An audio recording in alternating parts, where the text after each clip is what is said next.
So, I think this is session 31, something like that. It's session 30. Okay. Then, well,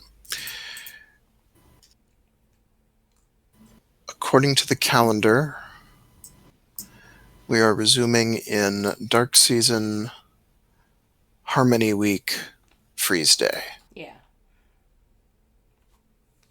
Who wants to do the recap? I kind of want Loco to do the recap because you were the MVP, but if you want, I can do it. I get tongue-tied a lot. Yeah. The TLDR, Surma fucked up really bad, and we had to spend the entire last session getting that course corrected slightly, and now we're on a better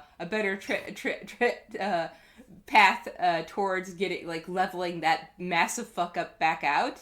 It took 2 days to fix a problem that was caused in 3 minutes of bad conversation. No, the problem hasn't been fixed. Well, it hasn't. You still have to go get the thing. I said the problem has been alleviated. Yeah, exactly. The problem has been alleviated. That it started getting back to where we could actually have an easier time doing that. Yeah, we've succeeded at making it as hard as it was originally. Yeah, exactly. From it being considerably harder. Yeah, exactly. Well, no. Originally, it could have been a matter of negotiation. Instead, you're going to have to stage a heist. Yeah.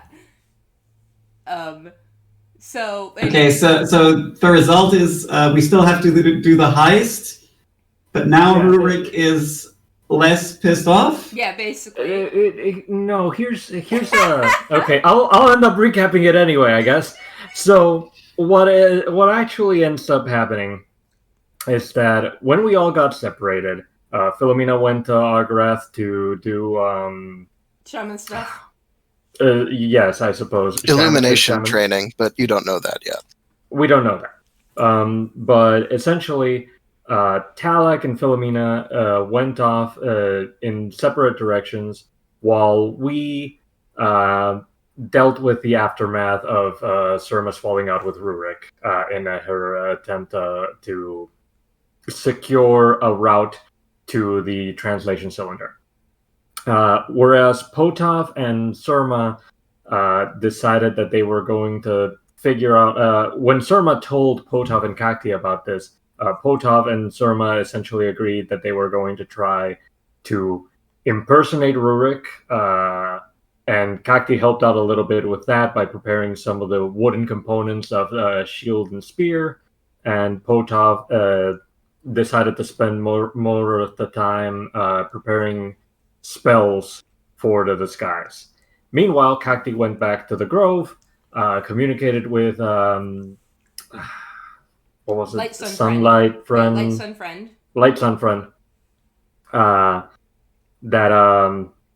the entire situation recapped with the additional information, which is something that we all forgot, but I managed to roll to get to remember with Seal's help. That Grove is essentially going to send the tool away to Esrolia, which is apparently a sign of submission. So Light Sun Friend approved of it and gave official documentation saying as much on the behalf of the Yelmalian worshippers in the Grove.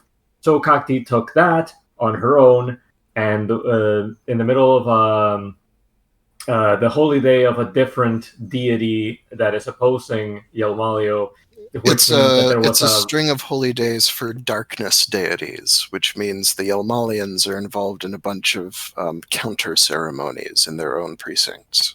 Yes, and Kakti essentially joined in on that in order to talk with Rurik and managed to secure a password that will make it so that non-human guards of the instrument, of the tool, may back down or may fight less aggressively. It's unknown what the password will do, but it apparently will only help with inhuman guards.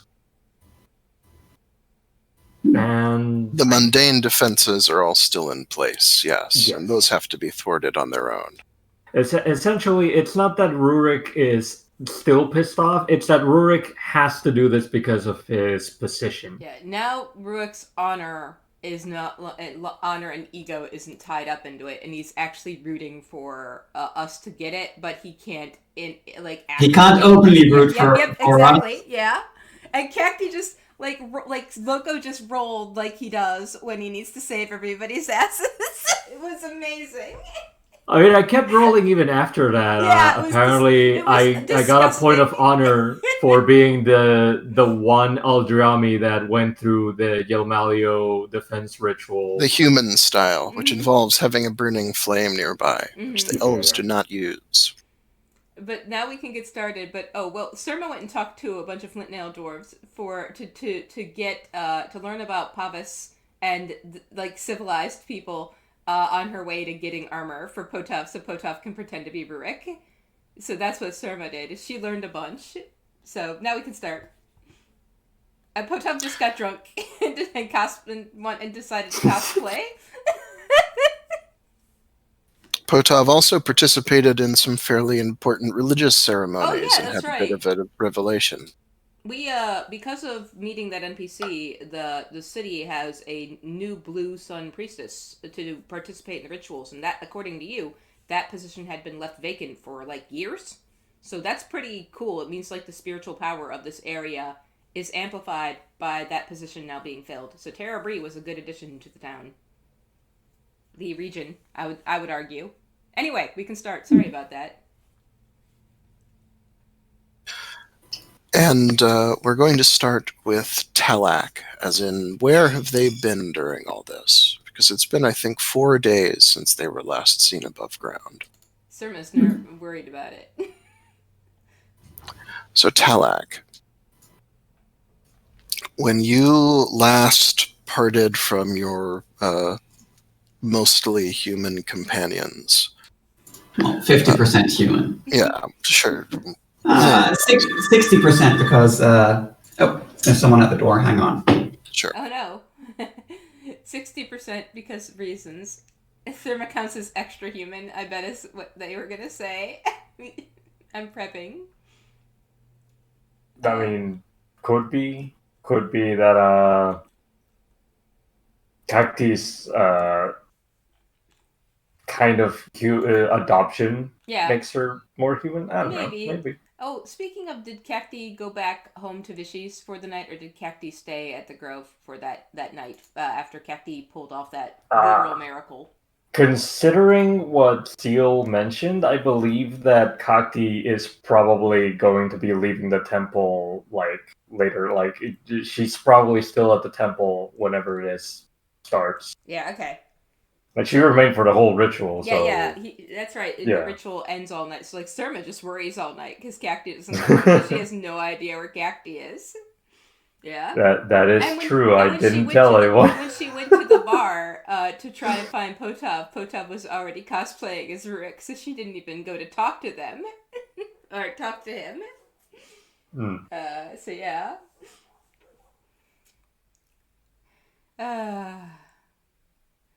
I was looking into what runes are associated with the Crimson Bat, and I was jokingly gonna join the Crimson Bat's cult. Actually, maybe the Crimson Bat isn't so wrong after all. The Crimson Bat has some good ideas, and in this essay, I will.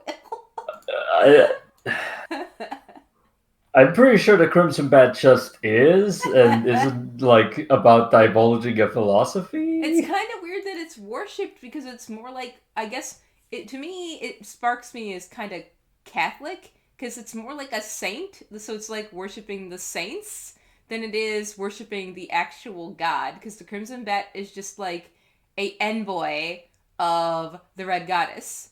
Not something worshipful, but it's a summoned in by the Red Goddess, right, Zeal, if I'm not mistaken? Alright, I'm back. Oh, hey, never mind. So, Talak, you were, the last time you saw your above-ground companions, they were discussing ways to circumvent Rurik Runespear and get hold of this lead cylinder. Yeah. And I remember we came up with the idea of possibly faking an inspection of the vault.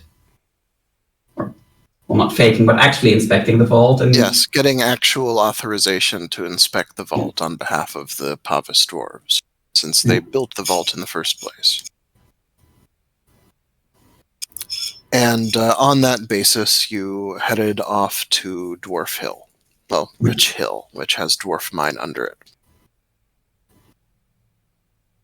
I'm sure some people call it Dwarf Hill. It was called Dwarf Hill before the humans moved in, as part of the deal Dorisar made with Ginkizi decades ago. Only decades. It hasn't been a full century yet, I don't think. Or if it has, it's only early into Just the barely. 2nd century. Yeah. But as soon as you pass through the iron gates and the foyer, where we actually went last session, Surma visited the areas of the dwarf mine that humans are allowed in, and was resoundingly barred from going any further. You, of course, are allowed to go further. You go through the iron gates and into the deep corridors of Dwarf Mine. But though you were hoping to arrange some sort of communication with Ginkizi, you are instead immediately whisked away into a flurry of work.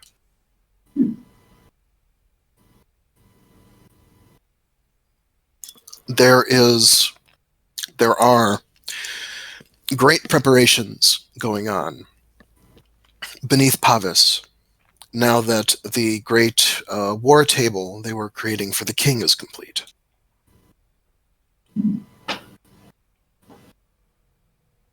The Sodality's resources have been freed up in terms of labor and materials, and the Mostali are busy at work performing a number of infrastructure improvements throughout their tunnels. You are part of significant expansion and widening projects, enlarging certain tunnels, expanding offshoots, mostly towards the south of Dwarf Hill. There seems to be some anticipation of being able to move the newly mastered Watchdog of Corflu subterraneously once it is drawn into the region. Yes, and okay. So we definitely need big tunnels.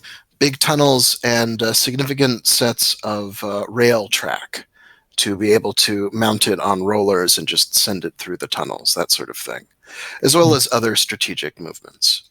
There is a general sense of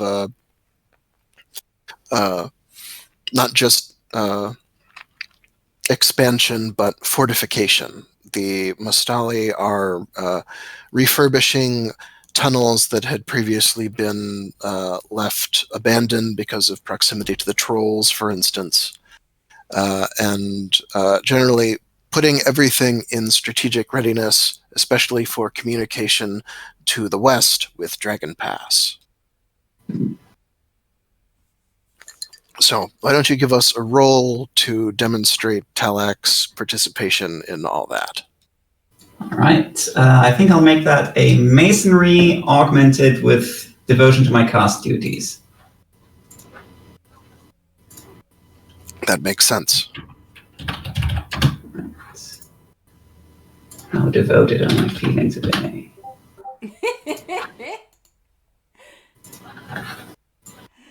All right. Almost a special. Plus 20 to your masonry roll. Right.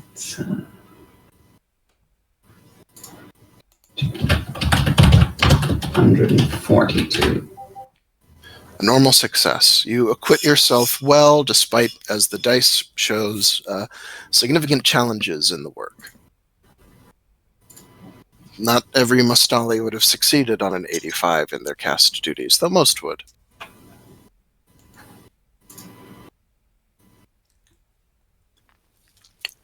as a result, though you acquit yourself well at your work, you don't have much in the way of free time. Not that Mastali have much of a concept of free time in the first place. Yeah, but there is little time for other matters, such as getting in contact with Kinkizi on the troll matter. Exactly.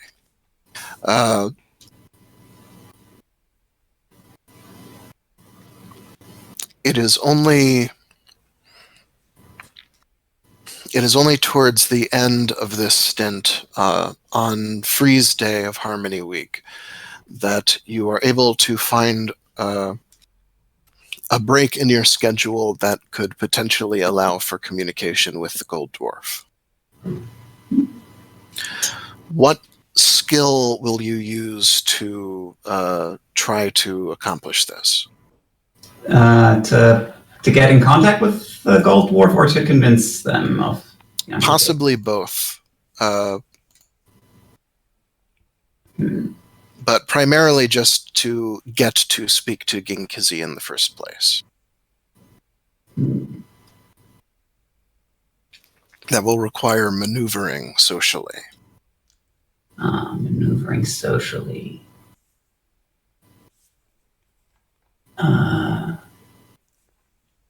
I suppose I could just... could I make a roll to just speak Mostali, or do language rolls not work like that? What would you augment it with? I would augment it with... What would I augment it? Because this is something devotion cast duties would not apply to. Because the purpose of this particular mission lies outside the cast duties. Do you have a In that case, hatred chaos, probably... maybe? Or sorry, I shouldn't help. I think I'll go with loyalty group. Oh dear. That makes a lot of sense. Yes, speak Mostali with a loyalty group augment. Okay, augmented. Alright. Plus 20 to speak Mostali.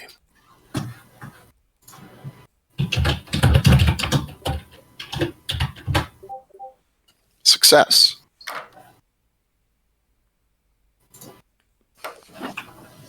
Okay. By persuasively arguing that it is related to the greater world machine duty than anything specific to cast, you're able to convince a succession of higher and higher tier Mostali that a brief interruption a brief alteration to Ginkizi's schedule is worth the potential knock-on disruption. And so early on Freeze Day, you are budgeted a few minutes of Ginkizi's time during these projects, because the Gold Dwarf must split his activities between the below and the human temples and other various responsibilities. So you're able to meet Ginkizi in a chamber of the higher tunnels. It's the first time you've been that close to the surface in days. And the Gold Dwarf, of course, recognizes you instantly. Yes, Rock Unit Talak. What do you have to converse regarding? I have a request.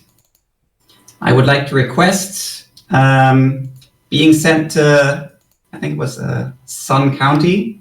Yeah, the Sun Dungeon. Yes. Is where the vault is. Right? Yeah. I request to be sent to Sun County to inspect the vault of the Sun County Temple, where they keep their relics. The next vault inspection is not scheduled for 12 years. Why do you wish to stage a preemptive inspection? It is related, partly it is related to my duties as part of my mission with Argrath and the group of warlocks. But it is also a matter of returning a tool to its rightful place from a place where it is currently being denied its purpose. Do not explain the human intrigues relating to the king. What is the nature of the tool? It is an artifact that once belonged to the trolls. It is a lead cylinder, which they use to pour ink onto it, and it enables them to translate between troll writing and human writing. So it is a communications tool. However, it was taken by the sun worshippers, and they currently have it stored in the vault, thereby denying it its use, its proper function. Yes, the trolls used such energetic matrices to enforce their rule over the humans in the surface areas of Old Pavis. That was a difficult and unpleasant time for us.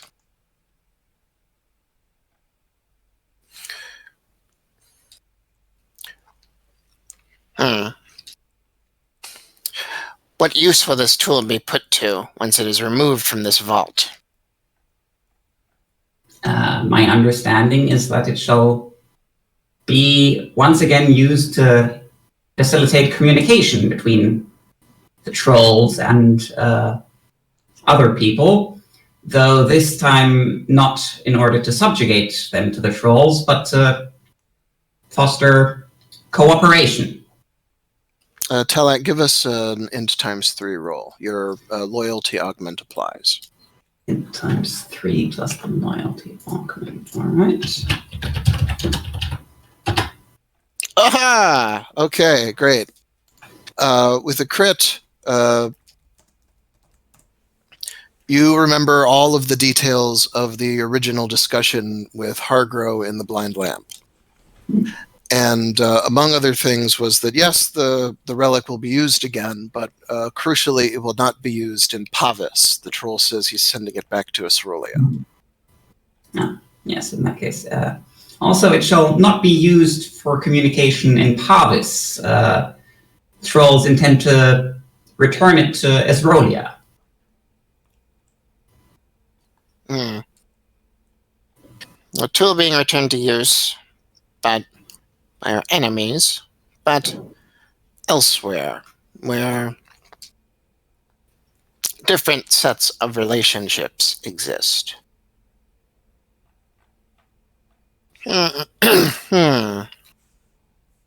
Also, should we acquire this tool, I figured that before it was returned to the trolls, we would be able to make a copy of it and study it.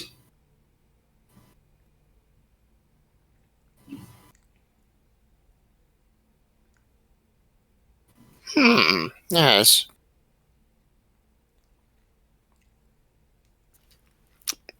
That is a valid point, Rakuna Talek. This authorization you seek. You wish to be given authority to inspect the vaults on our behalf. Yes.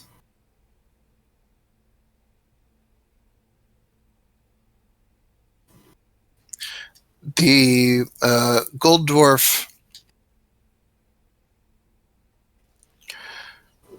offers you a slate, a currently, well, no. The Gold Dwarf himself takes up a currently blank square writing slate and uses the edges of his nails to inscribe a appropriate order plaque in trade talk. He then hands the trinket over to you. This is authorization for a preemptive vault inspection of the Sun Dome temple vaults. You must disturb no other items but this cylinder you are retrieving. Very well. Thank you.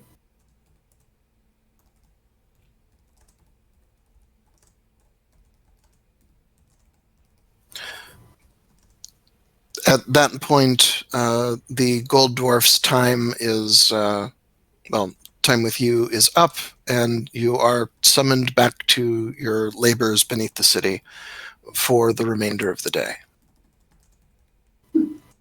Very well. However, your work schedule is cleared after at the sunrise of the following day, which means you will be allowed to return to the surface and seek out the surface dwellers. Above ground, Potov, Surma, and Cacti, each of you has been either pursuing agendas related to this cylinder task or been performing religious observances. Today is the day that the replica shield of Rurik's will be complete. So someone needs to pick that up from the bronze worker you contracted. Yeah, Sturma will go pick that up. She'll also get that Sun County style armor. She'll probably just pick that up from the friend she made at the Pavis Temple. So she'll go back over there since they are associated with the Sun County and get good Sun County armor. Or at least The get a Pavis connection. Temple is not in the business of maintaining armories of Sun County style hoplite armor. This is more getting a recommendation from them to go to a smith who could make one of sufficient quality, right? That would work, sure. So after that, Surma, yep. You didn't join the lay membership of the Pavis cult last time, right? It's still. I'm actually wanted to read over Pavis's cult, but currently Jenner am nervous about it because I don't want to colonize Surma and civilize her too much, and I'm worried about that. But we'll talk about that. But she did befriend that dude. Like, she rolled really well and gave him some money, and so he's a friend on my sheet. But you're still, recommending craftsmen within the city is a religious function for the cult of Pavis, because all of the craftsmen belong to their own outright religious crafts guilds. There's like over a dozen guilds in Pavis. I see. Well, most of which is pretty mystifying to a nomad. So you would need the recommendation. He might not even point me towards any kind of way unless I.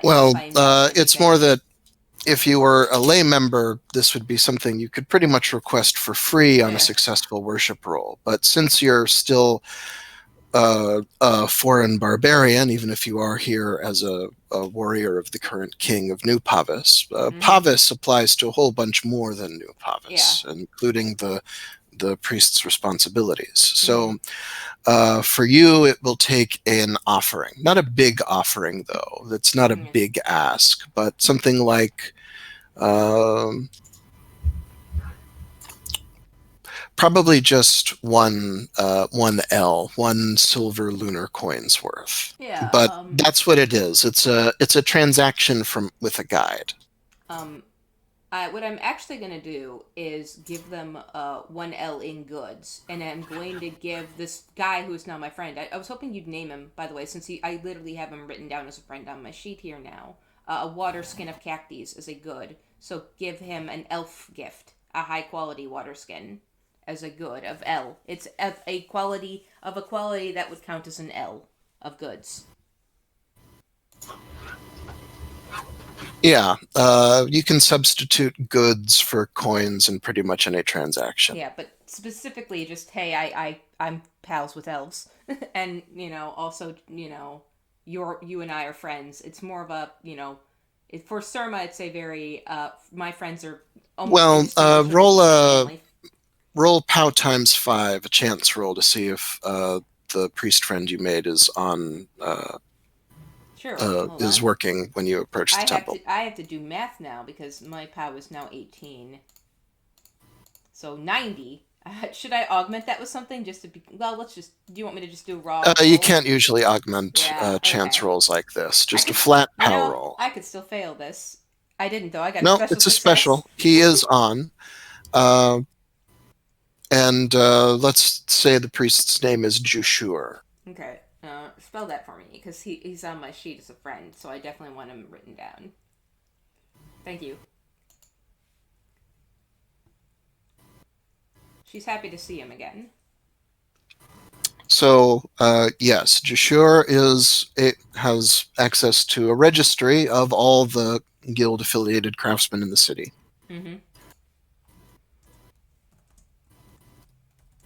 And is able to point you to an armorer who would have a sufficient amount of Sun County style equipment in stock. Thank you. She'll definitely she'll tell him, speaking of good craftsmen, friend, offer him the water skin in exchange, right? The 1L of goods. Fine craftsmanship there, right? Yeah. Jushur thanks you for your donation to the Pavis temple. Goods from Pavis's own garden are always appreciated. Yeah, that's what she felt like that would be especially appropriate. And she grins and says she will come back and talk to him more to learn more about Pavis. If he's interested in learning about Beast Rider culture, she'll gladly, exchange that too. Or if he's interested in any other stuff, like this is reciprocity, right? Like I'm not just only going to show up when I need something. Please feel free to avail me of anything you need if you have any curiosities about anything that I might know about.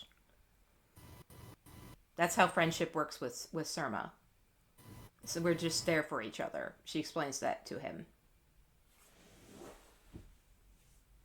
And she'll wave, because they're not quite at that hugging stage yet. But my goal is to get to the hugging stage with this man before the end of Dark Season. We will hug. We're gonna hug, fucker.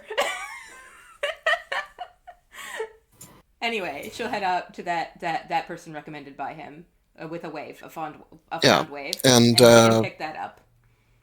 Your special success with Jushur will count as an augment for the bargain roll with the craftsman. Yep, so plus 30 to bargain, and I'll drop his name, right? Recommended by him to get a wink discount. That's effectively what the special exactly. augment is accounting for. Yeah. This will be a roll 60. Here we go. I'll fail. I'm gonna fail this. Yeah. Yeah. Okay, let's look at the GM reference. The kind of armor the kind of armor Rurik would be wearing. Yeah, literally. I mean, mostly it's just such a big ask, I think. It's not so much that, it's just such a big ask, right? For somebody this person has only met once, right? Before. Out of nowhere. Rurik wears, looking at the available options, segmented bronze plate. Well, no.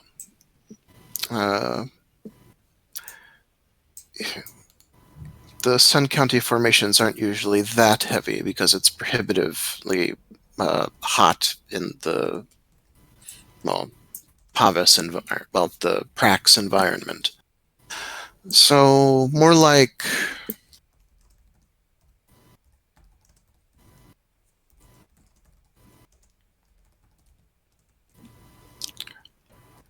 heavy scale. Yeah. Heavy scale chest armor.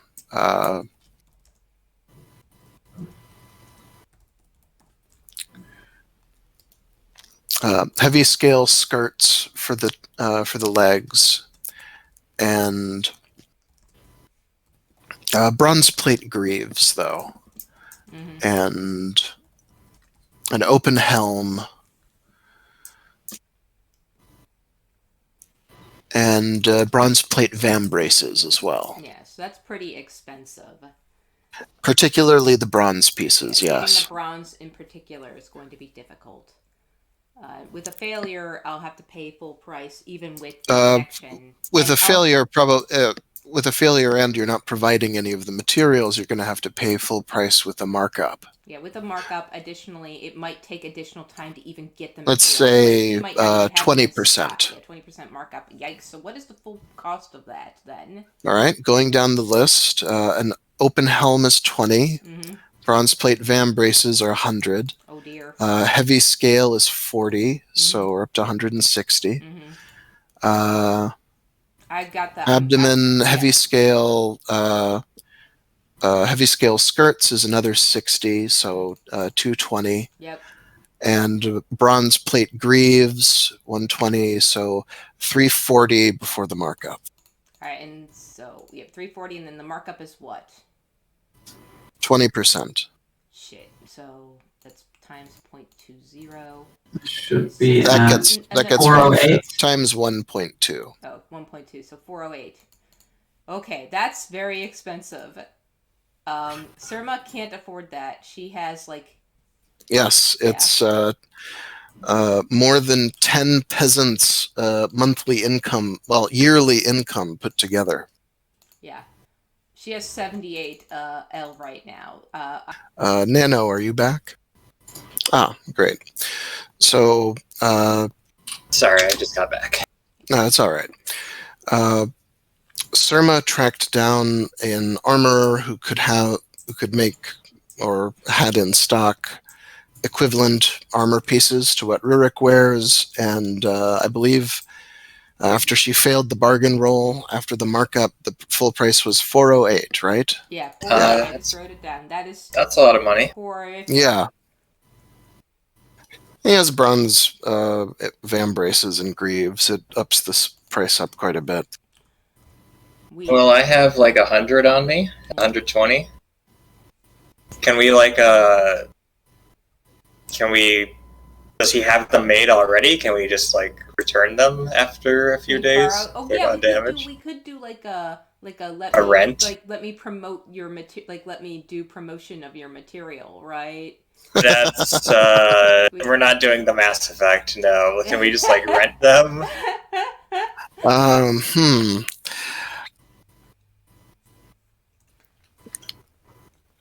Make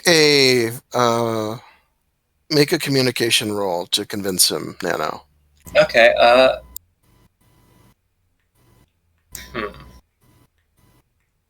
Yeah, Surma would definitely have brought Potav along for this and just like be face palming. Also, I can't seem to find the spell, so I think you might be right. I don't remember where I read this at all. I guess I'll try Charm augmented with Honor. Like, come on, I'm a trustworthy guy. Citation needed. You know I'll bring it back, and you can just go talk to Argrath if I don't. Oh, you're gonna drop Argrath's name. That's the one thing Surma hasn't done yet. Is flex the fact that they're literally one of the King's Warlocks. Oh, then what's the point of working for him? Mm-hmm. Oh, the smith in question is this guy. Valf Keldson. What a dude. An enormous Orlanthi with tattoos that indicate he's part of Pavis's cult. Yeah. He's actually the representative of the Redsmith Guild on the city council. Okay, then highly honor. Recommended. Sorry? You're rolling honor to augment. Succeeds, plus 20. And charm. A special. All right. Normally, Kulf has an all sales are final policy, but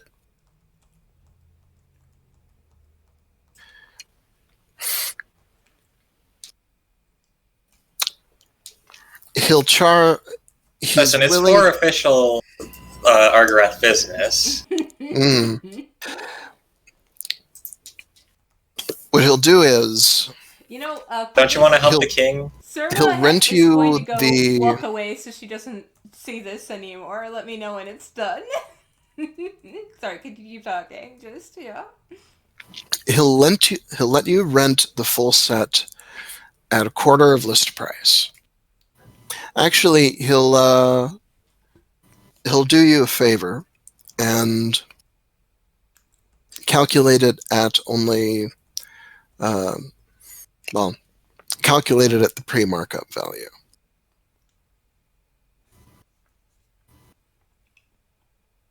So a quarter of 340.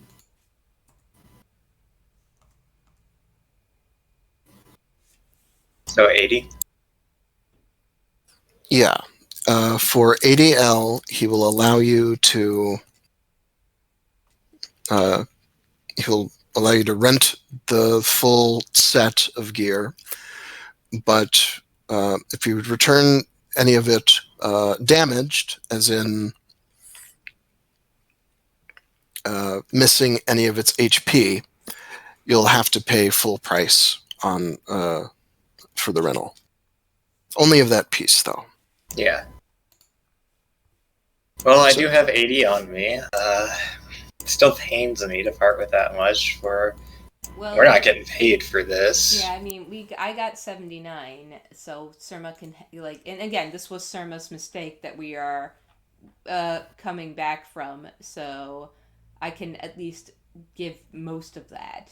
I still want to keep some in case I need to grease more wheels, but I can cover. All right, I'll pay 25. How about that? Yeah, 25 of the what was the total again? 80. Yeah, 25 of the 80 will help a lot. Yeah, so I'll pay the other of that. So I had I have 39. I'll have to give some in goods though because I don't have it just completely in L. So you can spend a day at the market and come back. So I have 78 and you did and it was 80, right? And you gave 25. So you're paying 55. Yeah, so I'm paying 50. I'm paying 53. Looks like. Well, yeah, I'm paying 55. Sorry, yeah. So 78 minus 55. Thank you. There you go. All right, I have 23L left. Yikes. Okay. Good thing you don't have to pay for room and board if you don't want to. I technically already did by giving Vishy all that stuff, right? So yeah. There you go. So. You're able to cough up the combination of cash and goods sufficient to pay the rental fee. And Kolf provides you with a full set of very fine Sun County style armor in the style that Rurik wears. At least in the format that Rurik wears.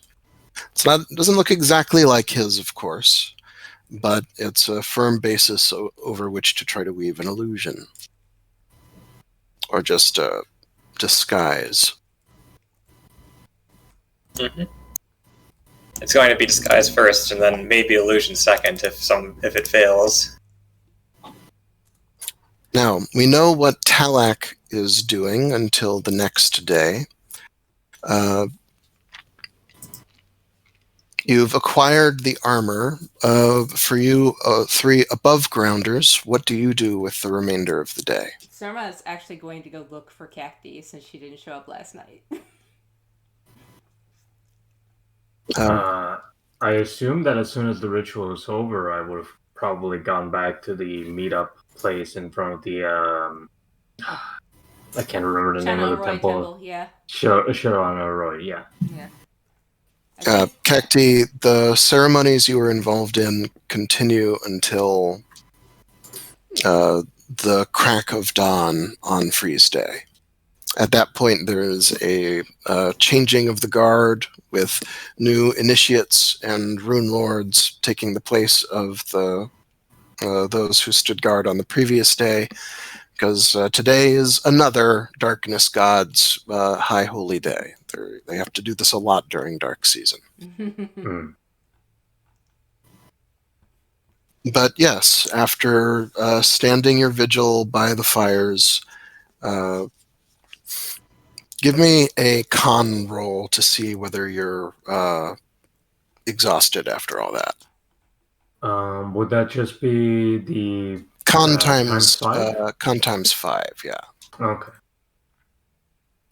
And you could potentially augment this with earth or devotions, or there's a couple other things.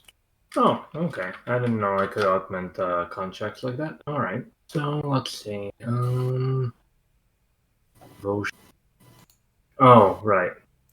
These. Okay. Sure. Let's do devotion to Amalio. Plus 20 Success. to con times 5. There you go. All right. Yes. You've just been through an extended and positive religious experience similar to engaging in a sweat lodge, for instance. Just the lodge was your ceremonial robes. Not that Cactus Aldriame probably sweats in any way that humans would recognize. And,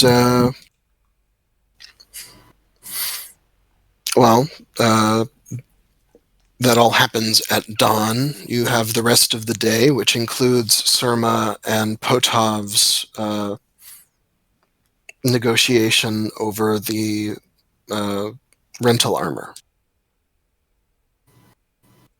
I mean, ironically, if you wanted to, though I don't think we should retcon it because I just did all the math. Cacti, you could tell us about your success before we even set out to get the armor, and we might just realize we don't even need to go this deep into helping ourselves out anymore. I'm not sure we don't still have to, from what I gathered. We still essentially have to. Okay, yeah, well, sneak in. If you do show up to give them the news, Surma will be really happy to see you and hug you. It's up to you, Cacti, whether you meet up with the others before or after the negotiations. Yeah. Oh, okay. I feel like Cacti would head over as soon as possible because she also doesn't want them to do unnecessary steps or to not know that we don't essentially have some leeway, I guess, when it comes to choosing patrols that may be more heavily guarded by non-humans. Mm-hmm. Like that may affect the entire thing. Okay. So, what do you report to the others at the Chalana Arroy Temple? Outside it, rather. Well, I'll show them the paperwork first, because, I mean, that might still be relevant if we could reuse it. It's in fire speech. Yeah. Can Potov read fire speech? Read it, no. I mean, I'll tell you what it says anyway. Showing it to you is just to show that it exists in the first place. So, I let you all know that Light Sun Friend essentially gave me his blessing to carry this out when I told him exactly why and what is going to happen to the translation cylinder. And afterwards, I ended up going to the Sundom Temple, participating in that defensive ritual with Rurik. And Rurik gave me a password so that I could maybe mitigate or maybe just get them to be go slightly easier on us for non-human defenders of the cylinder under patrols if we run in. Yeah. Surma's really happy to hear this. She's like, wow, who even are you? You smoothed this over quite a bit. Thank you so much. A big hug. This is still going to be quite a mess, though. We're about to go finish up Potov's plan, and then I gotta go see if Talek is. I don't know if Talek knows to meet us here. I assume Talek will probably head either here or to Argrath's place. Well, I've messed up enough. I think I'll just be sitting here in the shade on the steps waiting for Talak for the rest of the day because I'm grounded. You did great. I don't know what I'd do without you. Jeez. She'll just sit down in the shade and think about what she's done. She's also in a bit of a weird mood. She's visibly cranky. This did brighten her mood up some, though. Okay. Potov, what are you going to do with the rest of your time once the deal is made? Painting armor, stuffing boots with padding so that I look Rurik's height. Basically making my disguise roll. Should I do it now or later? This is as good a time as any, sure. Okay, augmenting with illusion. Makes sense.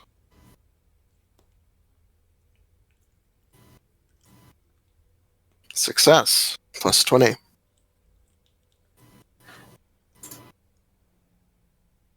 You can't quite get it right. Christ. 92. You find, just barely off. Oof, that's stoutish, but not quite. You can try again at -10, but you can't try again today. Sure, when we get there, maybe I'll see some Sundome Templars and how they carry themselves and be inspired.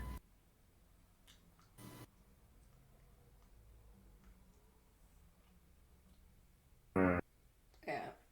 Surma just said, I mean, Potov, you might be, kind of a cuss, but you're not. You're not selling the jerkiness his way.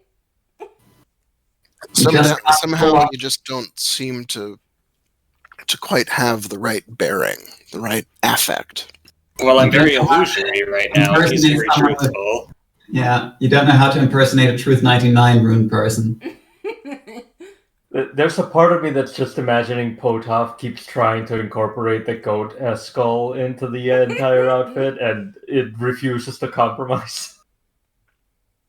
I think it's more like he doesn't want to shave his beard, right? So it's just... Rurik's got a beard. But Rurik's is baby, and Potov is... Yeah, it sucks ass. It's exactly. A cheap beard. And there we go, so... How are you going to explain the long beard? Oh, you can just pin it up. Just looks like you have a lot of neck hair. Just a bobby pin inside of the beard. I see. It's folded over the pin. This is improving Surma's mood a lot. Cacti, you can see as you and Potov mess around with her, she's brightening up a little. All right. If Talak doesn't come to the temple, Kaki will suggest Surma get on Ferio and they'll head over to Argrass. I'll probably show up at the temple. Okay. I would assume that the Chalana Roy Temple is your designated meeting place at this point. Yeah. Yes. Surma established it as such. Talak does not appear there during the day, of course. Yeah. And I thought we were meeting in the Blue Lamp Club or the Blind Lamp Club. Talak doesn't like to go in there because trolls eat dwarves. Yeah, but where else are you going to do clandestine dealings? We'll look, Potov, when Talak shows up here, you can be the one to convince them that we're meeting up there. Listen, I shouldn't be seen around town like this, especially not in a public place. Okay, we'll definitely do the cosplay at the Blind Lamp Club, but yeah. Yeah, you probably wouldn't want to do that in your quarters at the King's Palace, for instance. Yeah. Yes. I was in the bathroom at the Blind Lamp Club doing this, and also I'm suddenly very energetic, and I want to talk about my poems a lot. Surma will listen.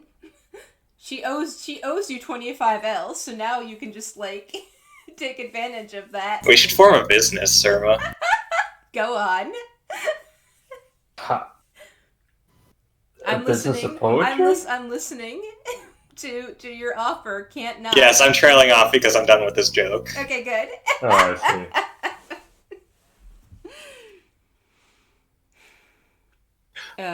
So, Surma, roll search. Sure, I can roll a search. Let me augment with that with fire, because search can be augmented with fire.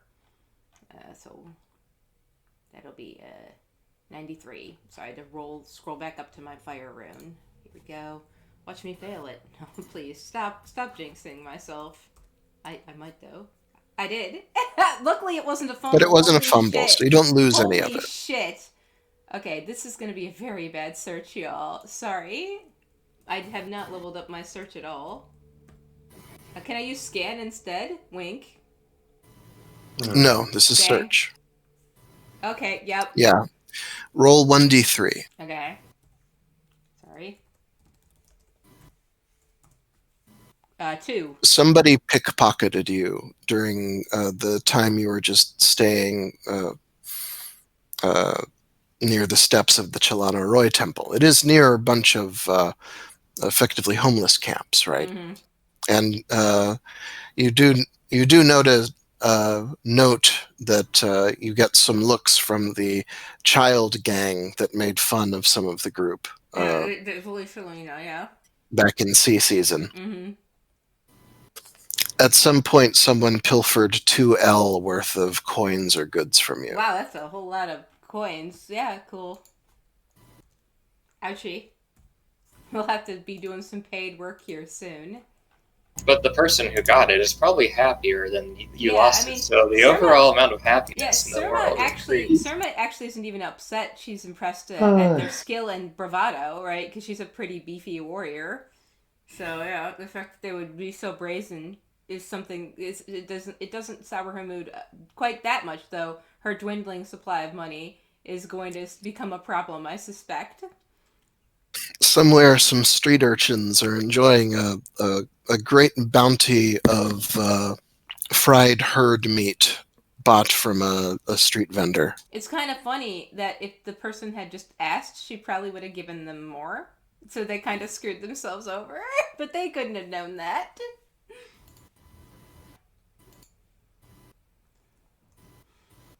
So, yeah, I don't fault them for not. You were distracted and disappointed, and I guess you look like an easy mark, is what happened. Yeah. Yeah, you look like a scary warrior who would not respond kindly to begging, but also a very distracted warrior who would not notice getting pickpocketed. Mm-hmm.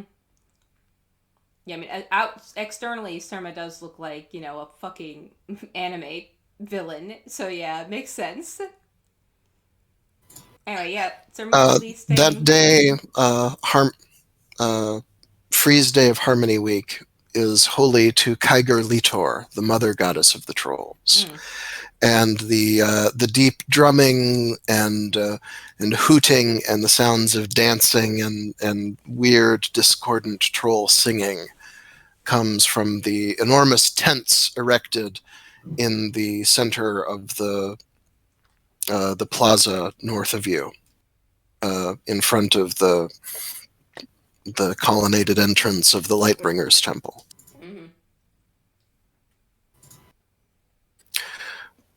The next day, which is Water Day of Harmony Week,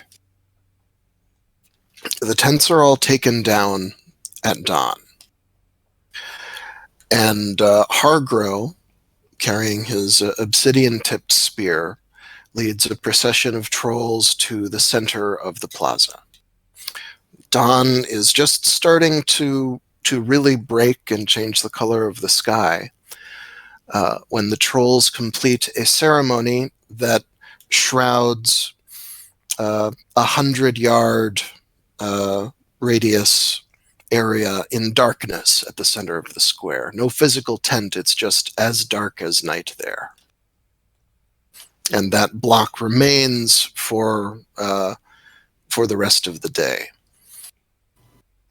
On Water Day, Talak is free from their labors and can make your usual meeting time in front of the Chelana Roy Temple, a few hundred yards south of where this darkness magic is happening. The same sorts of troll dancing and music sounds emanate from the darkness. They're having a very good time in their stolen patch of night. Well, better give that a wide berth. Don't want to walk into a dark spot full of trolls. I don't know how clearly... It's troll laws in there. Yeah, I don't know how clearly Talak could make out Barrio, but Surma literally did just wait there the entire time.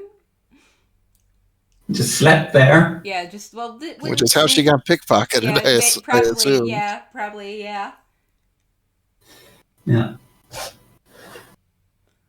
Surma. Wasn't expecting you to be here so early. Oh, go. What time is it? Not that I don't even know if dwarves. Well, dwarves know time exists. I don't know if they have a concept of it though. Well, it is dawn of Water Day. Oh, she'll sit up, rub at her face, and be like, "Oh, it's good to see you. I was worried about you. I have a lot to tell you. A lot has happened." Any specifics regarding our quest that I should be aware of? Oh yeah, I tried to smooth things over with Rurik as a friend because I was trying to befriend him. I don't know if you remember that, and I fucked up really bad and made a huge mess. But Cacti kind of made it better, and she'll again just fill Talik in on that. Right, just tell him basically what Cacti told her, and I don't want to repeat it and take up screen time. Yeah. Right? Yeah. Cacti, you're effectively brought up to speed on what happened yesterday above ground. Yeah, Talik, basically Surma fills you in. Talak, rather, sorry. On all of that. And then she says, and because you were gone, but I still wanted to pursue, doing the cool heist thing, I did a bunch of research into Flintnail and Pavis, and I actually got let in a bit to the upper levels of Flintnail's shrine, cult, temple thing, and met a dwarf who isn't Inkizzy. I had no idea what kind of dwarf they were, and it was an interesting experience. I learned a lot that day. So, is it related to the quest? Yeah, kinda. It was. I wanted to tell them about. I wanted to inform them of our quest because I wasn't sure if you had gotten time to speak to them. But they then informed me that you had already told them. So all I had told them is basically backed up what you had told them. So that's good. But I didn't know that. But Talik, she like rubs at the. Do you know of any place a bit more private that we could talk?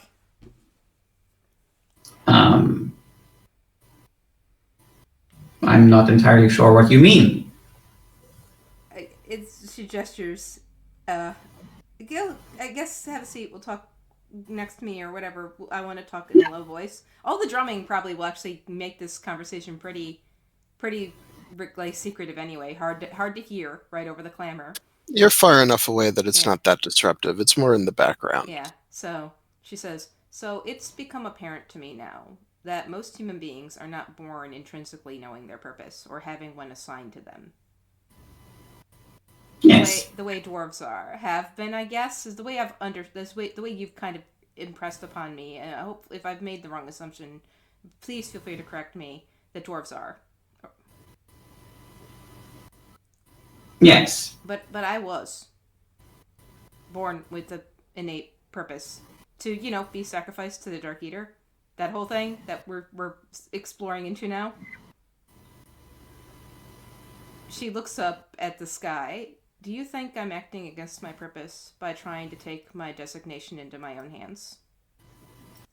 Well, the purpose you describe, being sacrificed to the Dark Eater, that's not really the same sort of purpose that we dwarves have. It's something that other humans decided was to be your purpose, and then they failed at using you for that purpose. So doesn't seem like much of a purpose that you should put much stock into. That makes her smile a little. I suspect you've noticed that I approach a great deal of things more abstractly and metaphorically. And when I do this, it probably seems really arbitrary, and it actually kind of is. So, while you were caught up in whatever it was you were doing these past couple days, yes. We were expanding and maintaining the tunnels underneath Pavis. Sounds interesting. Oh, it was. Unfortunately, I can't tell you about the specifics because that is not knowledge for human ears. No, but I appreciate what you do tell me. So, since the purpose I was assigned isn't a purpose, I agree with you, by the way. I don't want any part of it either. I've been trying to find my own purpose since humans don't just get born with purpose, right? And create meaning for myself. And over the course of our journey, I've grown fond of all of our companions, even Potov, as she smirks at that. But I've grown especially fond of you. And that's another reason that I have this interest in Flint Nail. And it necessitated this understanding of masonry. See, when I went to speak with that dwarf down there, they really didn't care much for what I had to say about my weird feeling stuff, which is also something I picked up from you too, so sorry. Well, your weird feeling stuff, as you call it, is something extremely human. Yeah. So it is not surprising that a dwarf would have little interest in it. Yeah, but I wanted to tell you what I learned while speaking to Pavis, and it's that, but that dwarf just wanted to know if I was interested in masonry, and I am, by the way. I would like you to tell me about masonry and about Flint Nail, as you understand him, and as you understand masonry. I wanted to teach you what I learned, though, which is, did you know that Flint Nail got married and had a kid? I was aware that Flint Nail married a daughter of Lord Pavis. Yeah. And they created an offspring together. Yeah. I think that's kind of neat. I didn't know that dwarves could do that. I'm not, by the way, thinking any way about that in association with us, just for the record. Okay, Talak is just more confused by this. But about what I was told by that dwarf, Flint Nail's supposedly only really interested in maintaining the town through the physical maintenance of walls and buildings. But it takes more to maintain a town and a people than just keeping the walls secure and the buildings up to standards. It requires interpersonal interactions, the maintenance of the political, the social, of relationships in that abstract way that I look at things. You know how, like, cartwheels need to be greased? Well, so must social wheels. So while you were indisposed, as I just told you, we had to do quite a bit of that. But my exposure to your people has led me to conclude that you all can be quite a bit crisp and blunt. And while I admire and appreciate the frankness, many wouldn't. And dispositions can be damaged from all manner of things, same as rock and stone. Just as chipped tile requires repair and smoothing over, so too does a chipped shoulder. And that, Talak, is the kind of masonry I've dedicated my life to. And I was wondering if there are people who act as diplomats and mediators and negotiators amongst the Mistali. So what you're talking about is maintenance of human social interaction stuff. I think dwarves... Masonry is maintenance of walls and roads and bricks and buildings. You say your type of masonry is maintenance of people, but not like their bodies, like their connections, relations between each other. Yeah. Talak, give me a cult lore Flint Nail roll. All right. And this is a new day, so your augments are refreshed. Okay, cult lore Flint Nail. It's in the knowledge. What should I augment this with?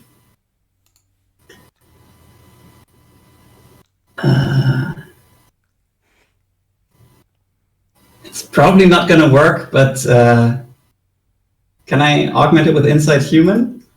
Yes, that would make sense. Yeah, it would make sense. I've been giving It's going to fail, but it would make sense.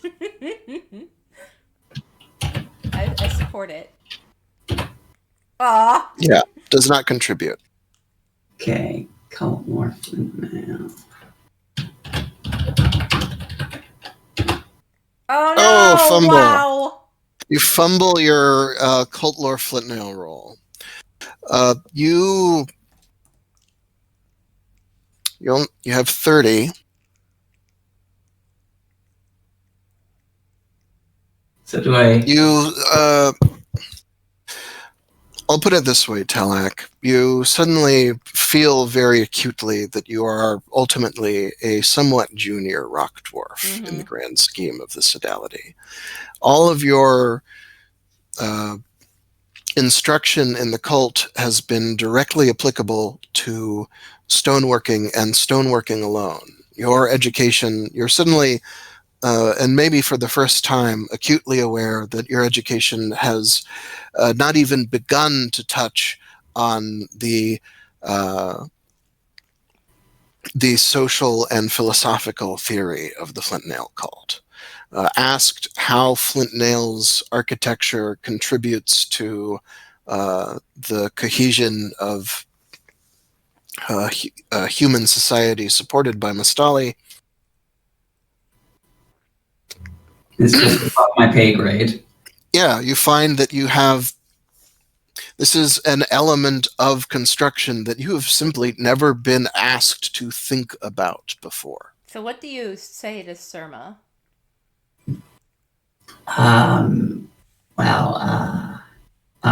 This is all in character, by the way. This, She begins to visibly fret as Talak ums and ahs. She has genuine fear that she's going to philosophize them out of existence. I assume, the sodality of Parvis does maintain with humans, like other dwarves don't.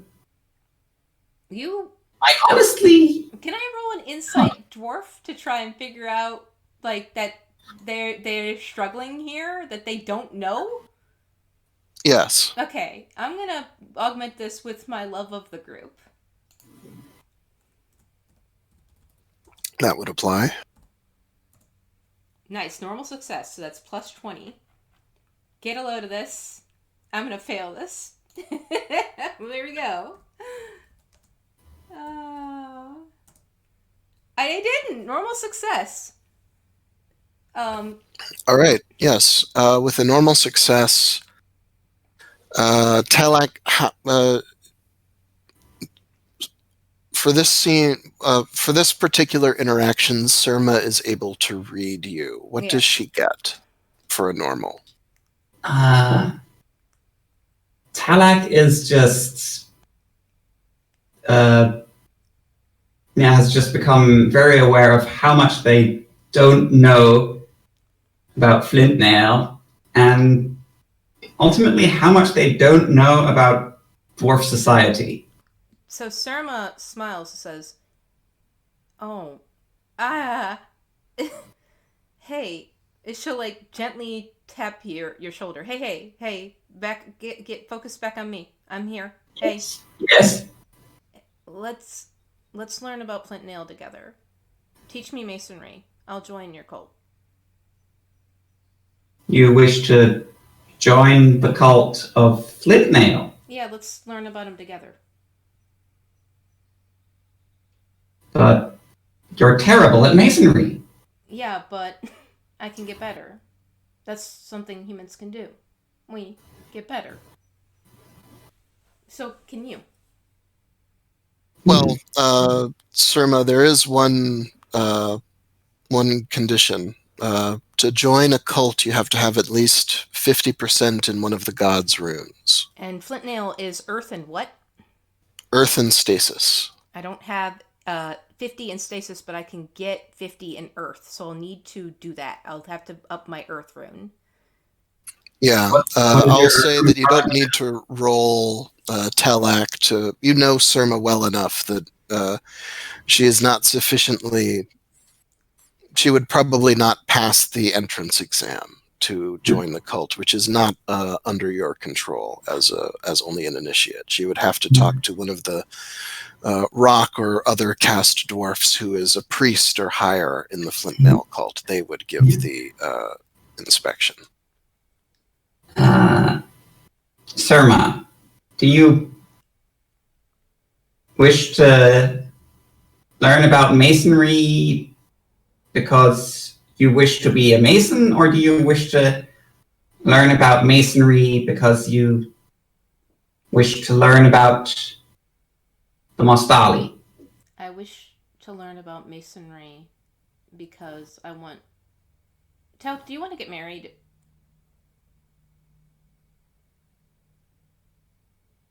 Okay, this question is definitely above Talek's pay grade. Yeah.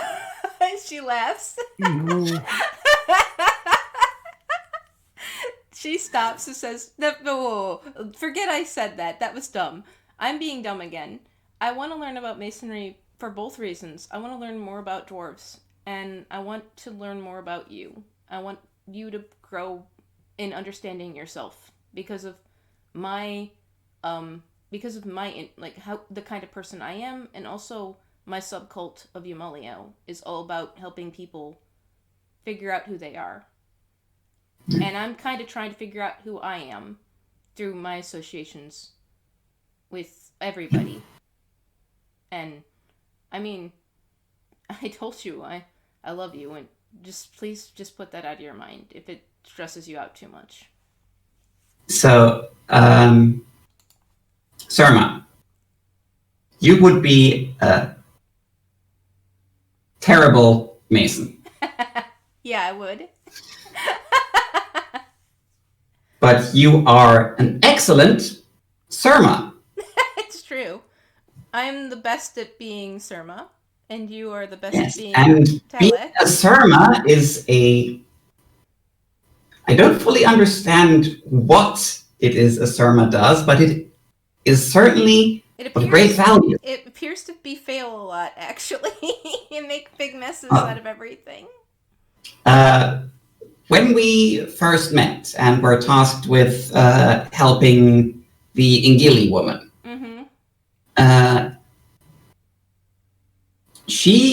when we showed her the tile, at first she refused to part with it. And when I asked her to give it back, she stubbornly refused. But after you did the Surma thing... The my masonry, yeah. Yes, the weird human things that... Once you did that... It's called diplomacy. She parted with the tile without a second thought. Yeah. So you contributed to the masonry of returning that tile to its proper place. Right. Not through direct masonry, but through surmine. Yeah. So maybe don't waste your time trying to join the cult of Flintnail, because you'd be terrible at it. Do the things that you're good at. That is your purpose. It's part of my purpose. And before we get too off track here, Talek, and she looks around to see if the rest, like Yakti and Potev, have shown up yet. Yeah, it's reached the point in the morning when the rest of you would be showing up. Yes, she'll actually spot them closing in and say, once they get here, like I was told by that dwarf that I would know if we're gonna have dwarf assistance on this when you returned. Oh yes, that. But let's head back to Vishy's to talk about that, right? Yeah. But about this, you remember we talked? I told you I was going to tell you what it's like to age, and you told me you were going to tell me what it's like to not age, and I do want you to like understand yourself better, and I wanted to keep you company in that. So that's why I have this interest, because I want to support you. And even if I'm going to be bad at it, I want to be there for you. Well, even if you're bad at it, I'm sure you'll be very good at being bad at it. Exactly. That's, I think, what I'm good at, is being bad at things. She grins. Talak is still very confused, but sort of confident that things will sort themselves out in time. When everybody arrives, Surma is in a way elevated mood, much better off, and she says, "Look, I found Talak." Ta-da! She flourishes towards you like she revealed you like a magic trick, right? Yeah, Potov, Cacti, Potov and Cacti. Each of you arrives at the steps of the Chalana Roy Temple at the usual. They probably keep track of the hours with gongs in one of the temples. I don't think there's a temple to Arachne Solara, but there's probably one in the Lightbringer's temple that rings out when the sun reaches different points in the sky. Well, I mean, there's one to Ginnajar, and who knows how that works. So, what were each of you doing to prepare, I guess, for meeting the others today? Hmm. I did my disguise thing, I think. Is that the same day? I'm lost. This is a new day. New day. I rented a horse. Can we ride to Sun County soon, please? Yeah, we better go.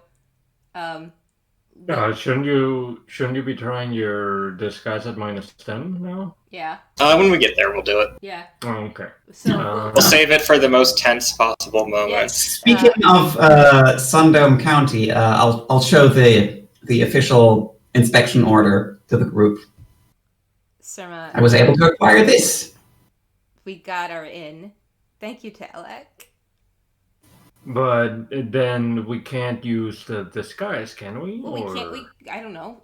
Potap doesn't want to waste it. Potap can do what Potap does, but we can just. But the thing is, Rurik wouldn't be the person coming in to do an inspection. Yeah. It would be a thing that we could do once we're inside. If things go south, we can maybe Rurik. She looks at Potap with a wink. Can get us out of trouble. Why wouldn't Rurik be the one coming in for an inspection? I mean, he's been having someone pester him about this. Publicly, and getting mad publicly about it for a week. I mean, they're the Duke. I assume they wouldn't need approval from the Mostale to go inspect the vault. You know, I guess. I'm not sure. What if it's Rurik who comes to receive the inspection, and then it's Rurik and Rurik meeting each other? That would be a little fucked up. No, it's Rurik inspecting the vault with the Mostale to make sure it's secure. Potap, the actual real Rurik, is not dead. I know, he's staying in... If he shows up to receive the inspection, and you're already dressed up as him, it's gonna be a thing, Potap. Why would he be receiving the inspection? This isn't a real inspection. We're going all the way to Sun County. Is he going all the way to Sun County? If the dwarves did it, it's legit. The dwarves don't make shit up. This is legit. He will show up for something legit, maybe. Well, but is he traveling to Sundome County? Oh, we could find out. Let me find out. Would he be showing up for this, Zeal? Could I just figure out? Well, the Count of Sun County doesn't have to announce his movements to anybody but Argrath. So give me a roll to find out whether Rurik is going to Sun County in the near future. What would that? I guess intrigue. I'm going to Listen, intrigue, those sorts of things. Yes. I'm going to say that Kakti, being the last person that interacted with Rurik from our group, Oh yeah. You were there immobile with your bow drawn with Rurik for a long time, Cacti. If you want to make a communication style roll to have gotten this sort of information from Rurik in a flashback, by all means. Oh, please. Well, I'm not thinking of having gotten it in a flashback. I'm thinking of in the ritual preparations. I assume that some of the people have essential jobs that still have to go on even though the ritual is happening. And maybe just by being there, Kakti overheard, some of Rurik's schedule as people came in and double-checked with Rurik on matters of the maintenance of the temple. And Sure, maybe a series of people would have shown up to also adopt ritual poses. There, I succeeded at intrigue. Thank you. Okay. Potov, you're able to get the same by talking to the usual gossips up at the palace, where this information would also be circulating. So I'm going to say that I'll roll fire speech augmented with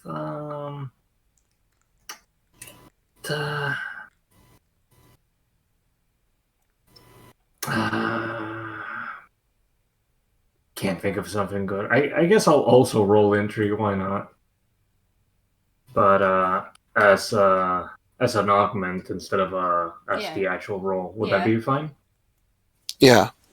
Okay. So intrigue as an augment. Yes. No, that's you fine. did not pick up this information. That was just the augment? Yeah. That was just an augment, Okay. and then my actual role would be fire speech because I assumed that during the ritual they would mostly be speaking in fire speech. That was successful, though. Okay. Yeah. So by different means, Potov and Cacti are both able to find out that that one of the unit captains of the Sun Dome hoplites is filling the role of Light Sun over in Sun County during the many exacting counter darkness ceremonies going on this season. He'll exchange places with Rurik during storm season. So, as long as you make sure you do this on a day that is holy to a darkness entity, you can be certain that Rurik will be in Pavis and not in Sundome. If you look at the calendar for Dark Season, it's Harmony Week. This is happening on Water Day, which is holy to Argonarger. And yes, while the trolls are worshipping in their patch of darkness in the plaza, over in Sunside, Rurik is once again participating in counter darkness rituals. Tomorrow is holy to Flintnail. And there's a bunch of Ularia festivals, which are always fun. Yeah, Surma's and hang out next week is Death Week with Zorak Zoran. Nano, does Marangor have the Darkness Rune? Yes. Wait, no. It's Earth Death Disorder. She's associated with darkness because it's like a black Earth. It's a filled in Earth rune, but it is not technically darkness. Okay. So Rurik won't be bound to be in Sunside on that day or the next day.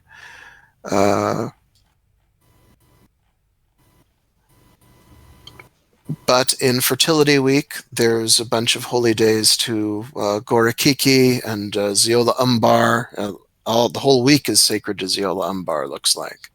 So for all of Fertility Week, Rurik will be in Pavis.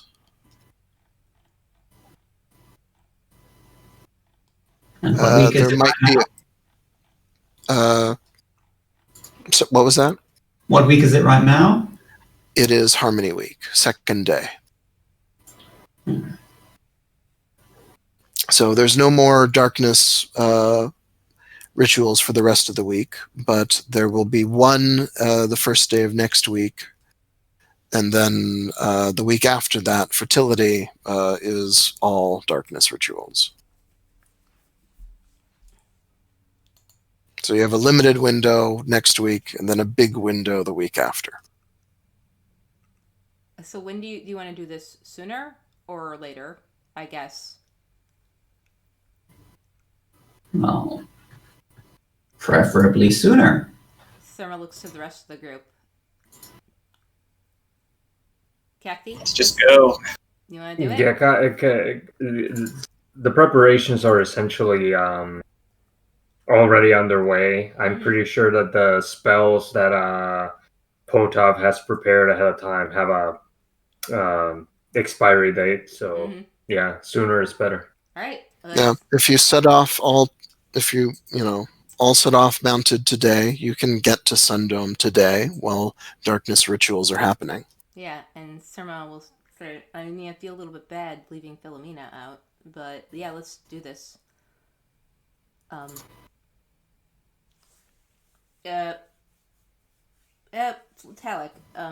While we're riding, let's talk about aging and stuff. Can we just go, please? Yeah, but we're not actually gonna roleplay it out. We'll just go. Don't worry about it. But we will. You. Yep. So, let's get to Sun County. Yeah. Yeah, we have a map of Sundome. Just a second. Mm-hmm.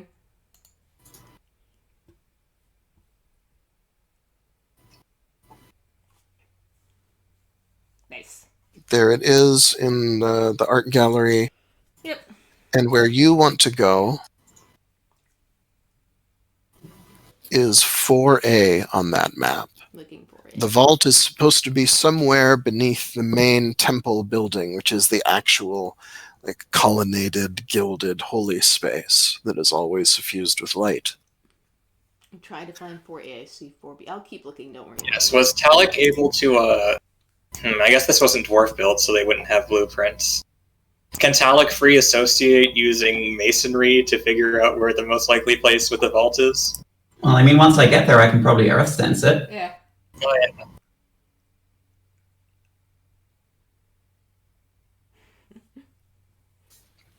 There are blueprints, but those were commissioned and kept by the Sundome people. The dwarfs don't keep that. They're still expected to know where everything is, though, because most of the same dwarf masons are still around. Yeah. So yes, you all set off on your mounts, supplied by the king at the start of the campaign. Mm-hmm. And you set off in the morning and reach Sun Dome in Sun County by evening after a hard ride through the cold and wind of dark season Prax. Yeah. Even down in the river valley, things are not fun. Most people are staying inside for good reason. Mm-hmm. The actual darkness things don't start to prowl so much until after sunset, though, and you're there before then. Yeah. As you can see, there's a grand processional stairway up to the actual temple, and that is guarded by Sundome Templars, and there is a beacon of holy fireless light glowing in the central fane. How do you approach the temple? What sort of arrangements do you make? This is the time to put on disguises and do whatever magic, your preparatory magic you're going to do. Surma will drop her closed helm, and she will put, I guess, flour all over Ferio, so he doesn't look like the dark, dusky red, noticeable color that he is. And surely that will be more than enough to make sure people don't recognize Ferio as Ferio. Well, you should probably be riding a horse. I don't want to ride a horse. Were you? Gross. Want to find out your past? I would suggest that we just leave our mounts behind, because I don't think that bringing mounts into the temple is something that's normal. We need to use mounts to get to the temple in time. Yeah, but we probably have to stable them. We don't. I'm not sure you actually have to. Well, I don't know. Maybe. Is Ferio easily recognizable by anybody at the Ferio is extreme. Well, Zeal, would you should I roll a reputation roll to see? Or I don't. That would be your reputation with -20 for people. I'm sure they wouldn't personally recognize Ferio, but a sable antelope is suspicious. Yeah. It's actually not that suspicious. There's always been a certain number of nomads who abandon the life to become Yelmalio worshippers here. There have actually been a few counts of Sun County who have come from the nomad clans. I'll make you ride a horse another day then. I have Hatred Horses 60 now, Potub, so we'll clash heads about that, but yeah. The difference between those nomads and the exterior nomads is the Yelmalio Templar nomads fully abandon the nomadic life to effectively settle in Sun County under the several strictures of being a soldier in the Sundome militia. Yeah. So Ferio won't be too recognizable, and Surmia will ride Ferio and then stable him, right? And It would be weird if Rurik visited the temple and did not stable him. Yeah. Okay. Yeah. So. Yeah, so casting Glamour, obviously. Mm-hmm. I already augmented with Illusion. Can I do it again for the session, or should I find something else? It's a new day. You can use it again. So how close do I need to get before I can Earth Sense? Well, before you do that, Talek, I seem to recall that Earth Sense is measured in a matter of yards, isn't it? The full rules should be in the bestiary.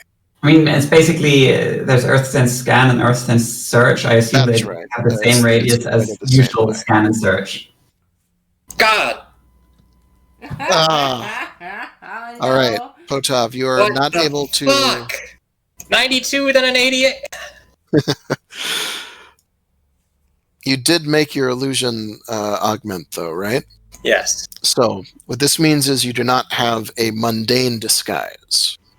You know, You can still use magical effects to achieve something. And you're dressed sort of like him, so you can still bluff, but probably at a penalty. Do you cuss audibly? Like, is it noticeable that No. you failed? Can I roll an intrigue human to notice that he failed casting the glamour?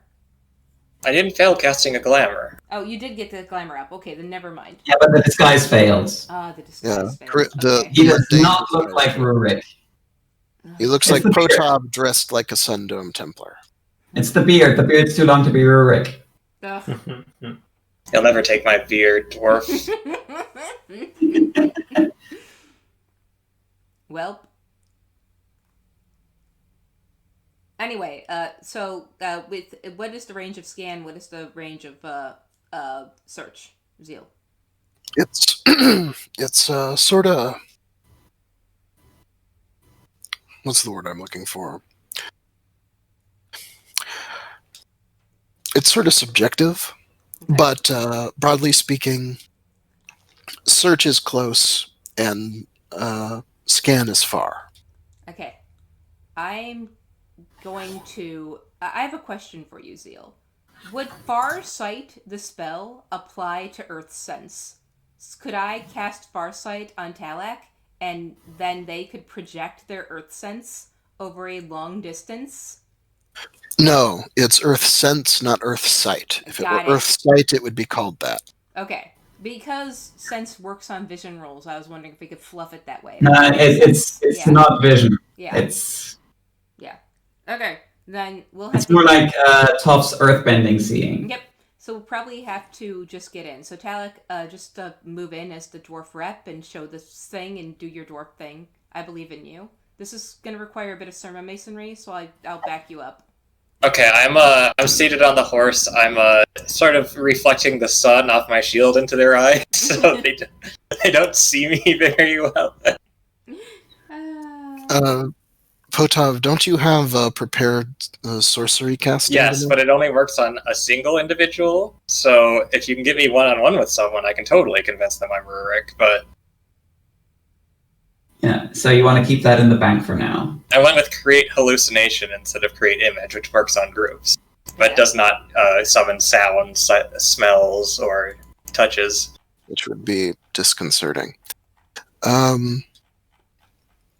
Well, you failed to disguise yourself like Rurik, but you do look more like a Sundome Templar than anyone else. Mm-hmm. So if you bluff along those lines, you do have the official documentation from Talak to back this up. So you're not without options. Mm. And Cacti is openly dressed as a Pavis Yelmalio elf, right? From the garden? Yep. Are you wearing your armor or the ceremonial clothes you picked up last session? I believe that in order to dissuade, I'm wearing the ceremonial clothes, but I am I am still carrying the paperwork if need be. Okay. Well,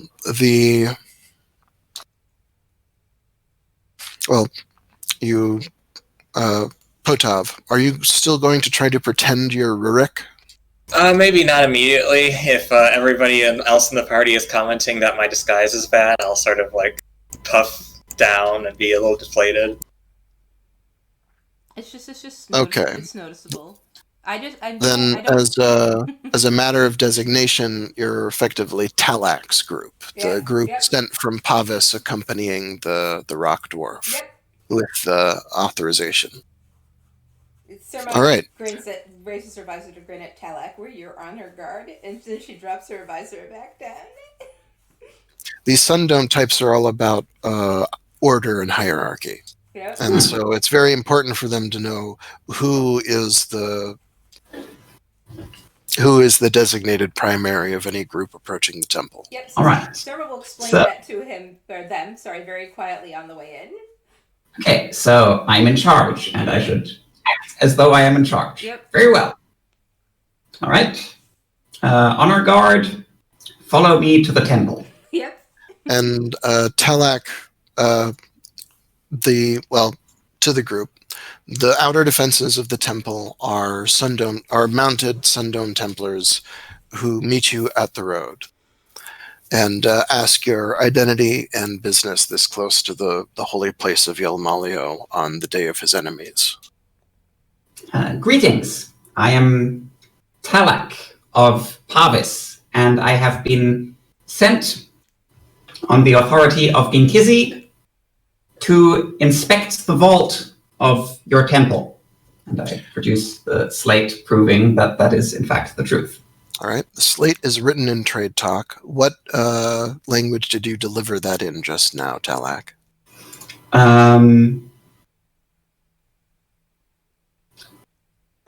Probably Trade Talk. All right. Then you should roll something to convince him, or someone else should step forward with a communication roll to back up the presentation of the Trade Talk slate. Cacti, do you want to, or do you want me to? Because I have fire speech. Your fire speech might be a little better than mine. You don't have to use fire speech, but he does know that. Yeah. Trade Talk, New Pelorian, fire speech, all valid languages with which to deal with these people. I'm gonna roll Speak New Pelorian augmented with Orate. Okay. Seal, the password that I got, it's not a one-time use thing, right? Like, I can use it on as many inhuman guards as we come across?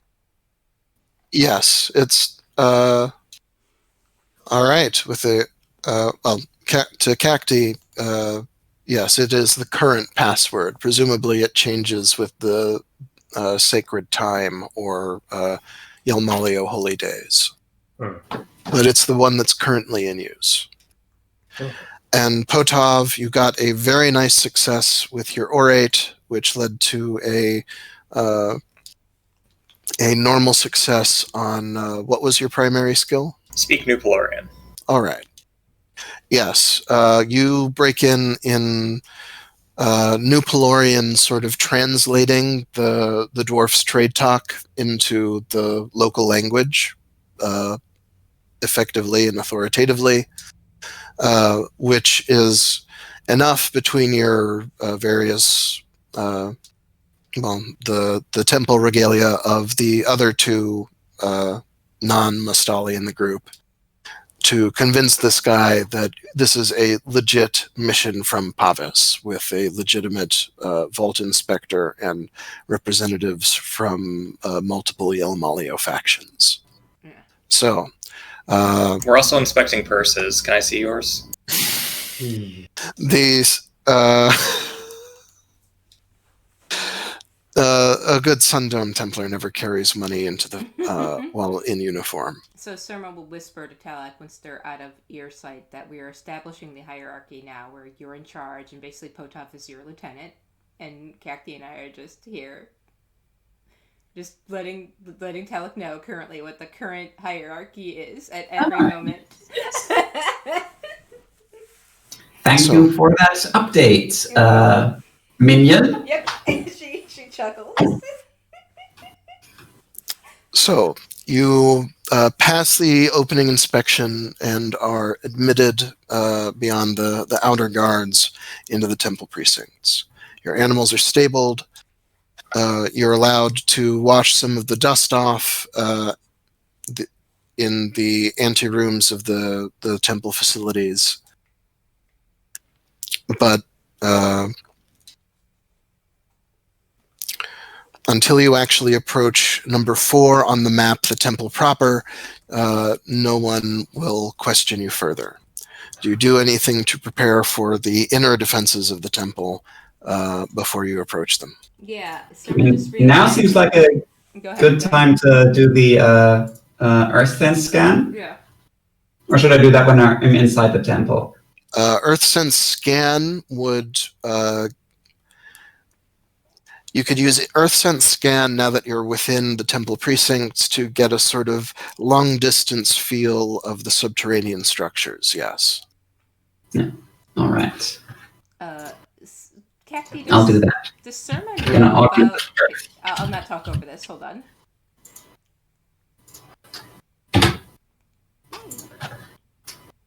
Does someone know what? About Cacti not being able to lie. I would hope so, but I'm not sure. Okay. It's up to you whether you ever actually expressed that. I feel like Kakti would bring it up to Vichy and Surma. Alright, so Surma is seriously going to tell you, just don't talk. Alright? Just don't. Please, promise me. Okay? To the best of your ability. Unless you absolutely have to, please don't. Okay? Please? So, Telak, you succeeded on your augment and your skill roll with Earth Sense Scan.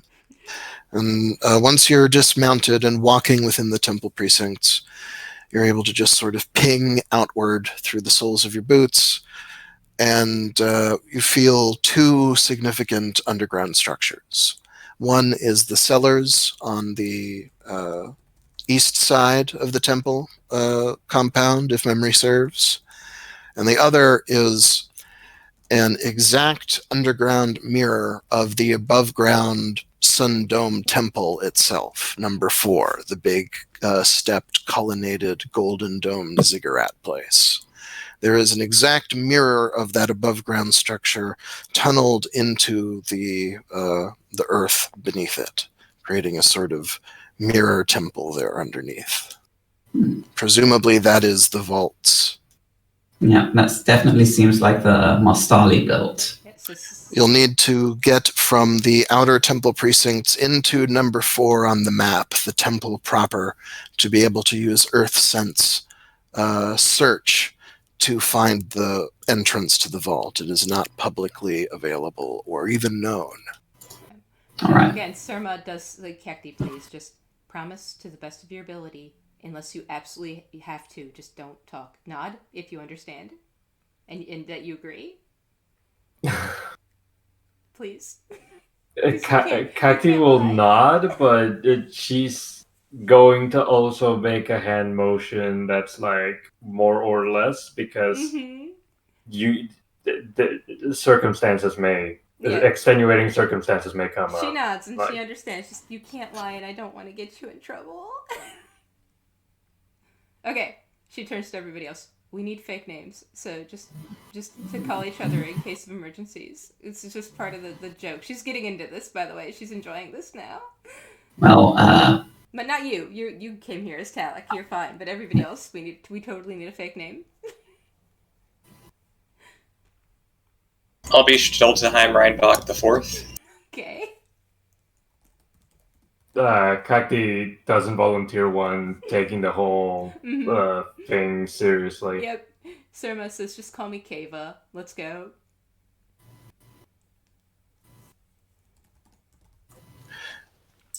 Let's see.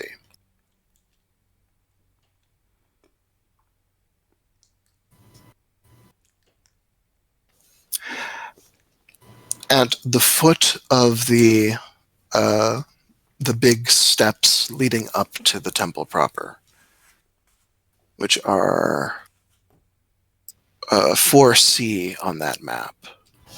Outside of that is a guard room that is built into the wall and extends outside it as a tower.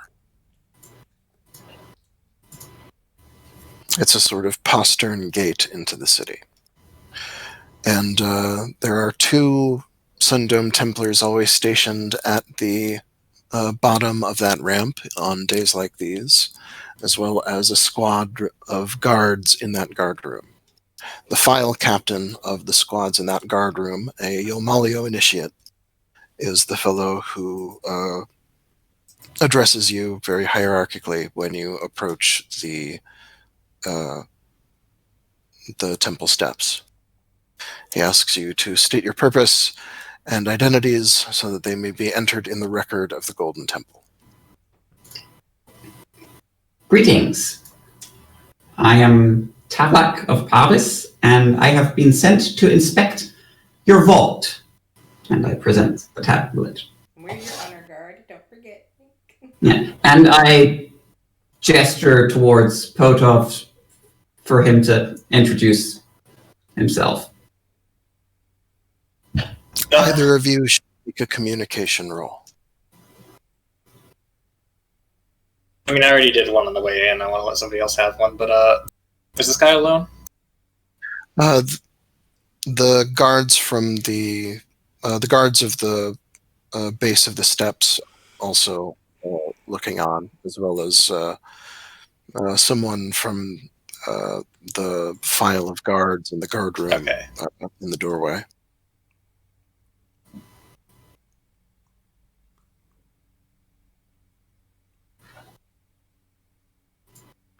So you want somebody else to do one? Okay, I'll do it again, I guess. You guys are terrible at lying, and I'm augmented with illusion for the day. You're very good at lying, and our truth runes are very, very high, so we're really leaning on you here, buddy. I guess I'll just repeat Speak New Felorian to go. With your illusion augment? Yep. A crit! Alright. Potov is able to follow up Talak's address in New Pelorian in such a forceful translation that he effectively talks his way through the next several steps of getting into the temple proper. At this point, I'm gonna do a insight, I guess, drama or insight human to just kind of get the general disposition of everybody overseeing this place now. I'm beginning to suspect that we've started to make an impression, and I'm hoping maybe at this point they're a little like intimidated by us and recognizing our authority, this manufactured authority we've made. Insight human. Yeah, insight human. Got it. All right. I guess I will augment that with, I'm not exactly sure what I could augment that with, but I need to because my insight human, I guess man? Let's try and augment it with man, right? Makes sense.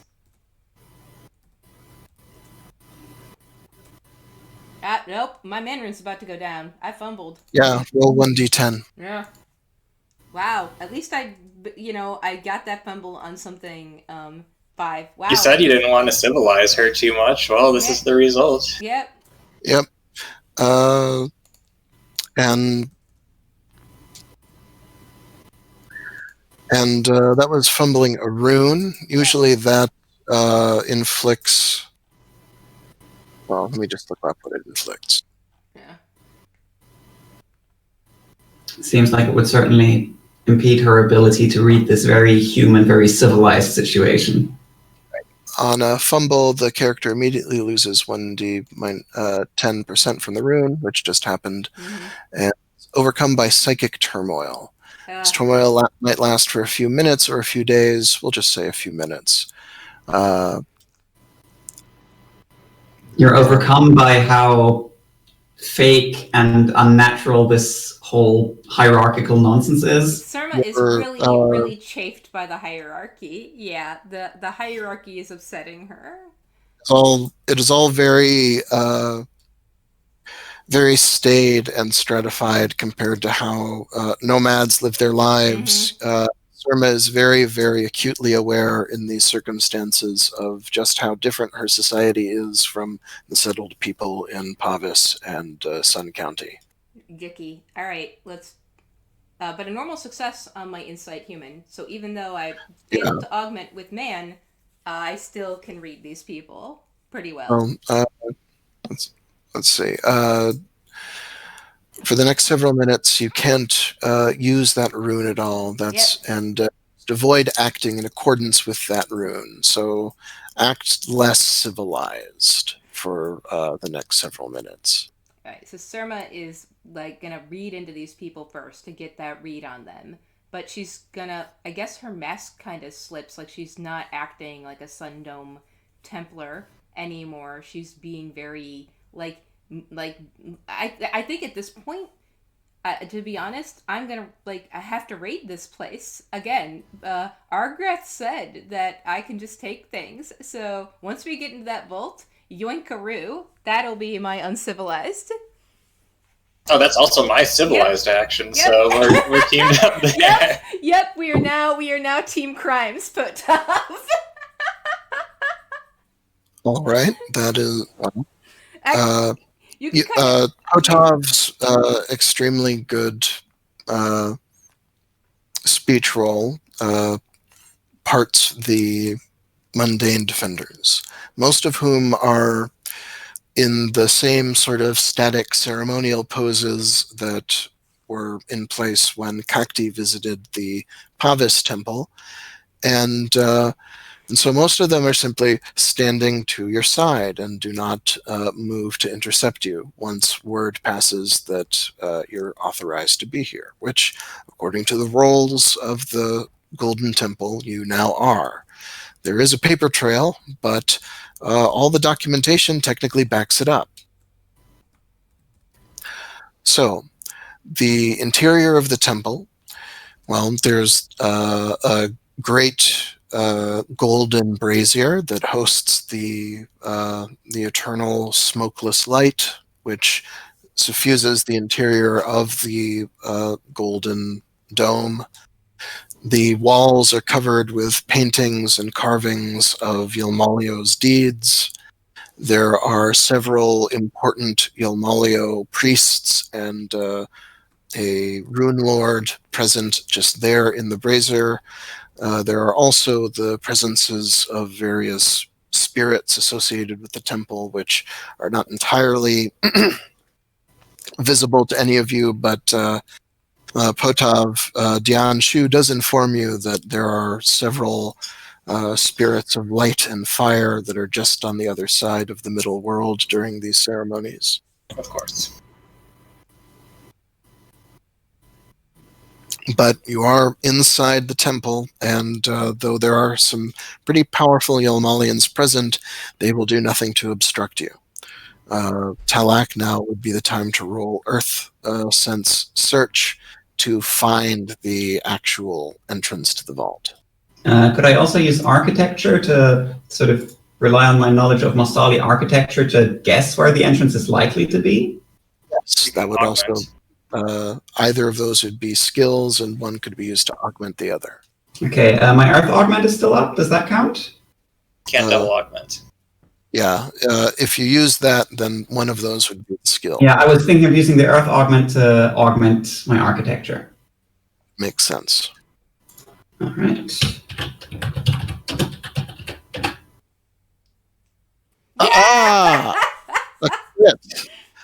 Excellent. All right. I still wish I'd rolled one of these for disguise and we'd failed here instead, but whatever.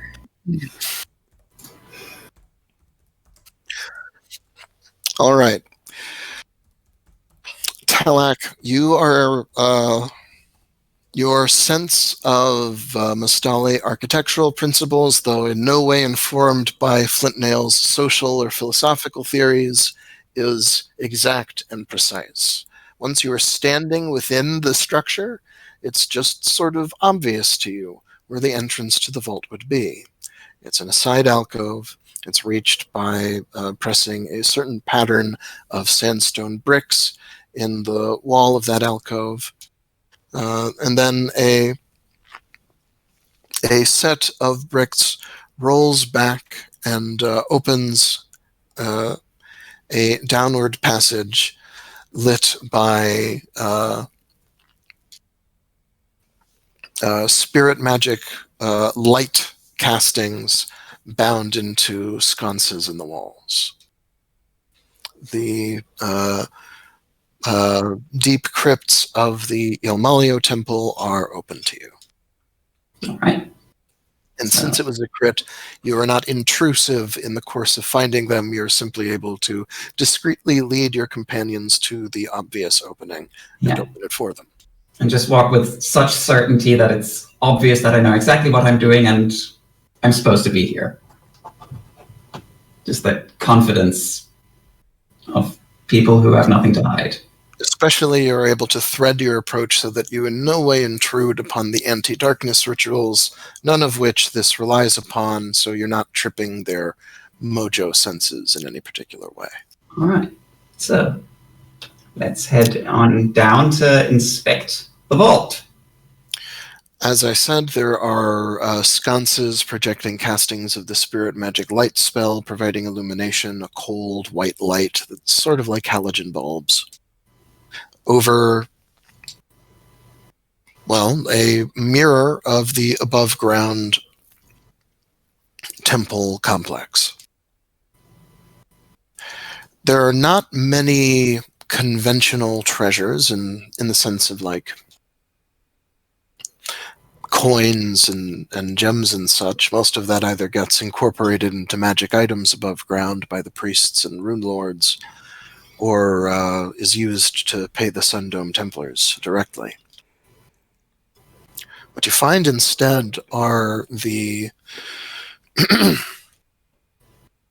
trophies and relics of centuries of isolated warfare. There are standards of all 5 of the great Praxian tribes, as well as some Praxian tribes that no longer exist. Ooh. Like the Grazer people, who were reduced to a tiny fraction and went west long ago. They think they're slick by taking people's eagles. So, where are they most likely to keep? Once you are walking within the sort of catacomb-like recesses, in some cases, literally, there are several sarcophagi and obvious tombs of officers and a few of what seem to be counts of Sun County down here. So, entombed in secret rather than burnt. Yeah. Or at least some relic of them entombed. Might as well do our job and inspect the vault very thoroughly. Mm-hmm. Yes, and as soon as you're moving about, in front of, in the corridor directly in front of you, the cold light of the sconces forms together in wisps and curls into the outline of a Sundome Templar. A being a sort of photoluminescent Templar figure. So with a spear and shield. So, Khaki, not that Surma knows this, but this might be time for the password. Anyone can roll spirit lore to know what this is as well. I'm also going to augment with Moon for the day. I'd like to have that up.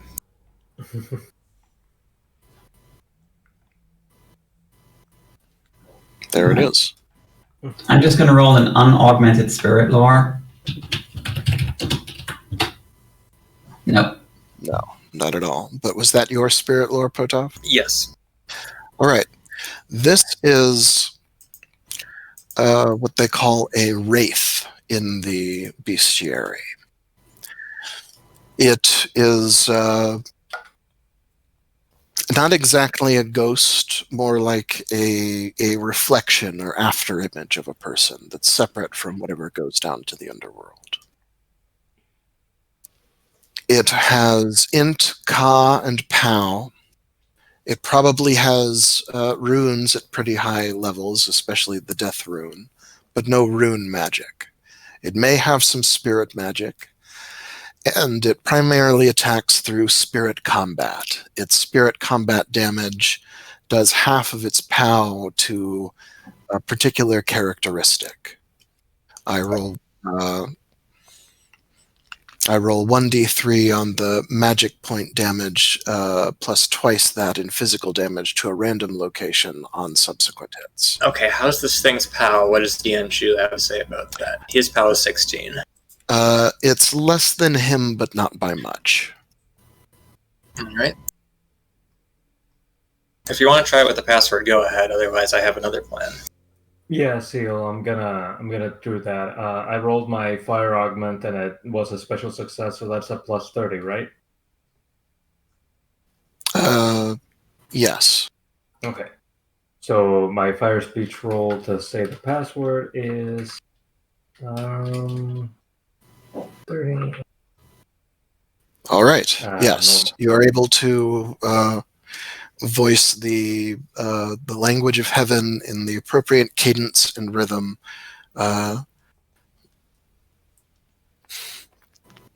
to counter the announcement the shade makes, which is audible to those of you who have any points in fire speech, but to those of you without, just sounds like a strange hissing in the back of your head. Yeah, I've got points of fire speech. This sounds cool.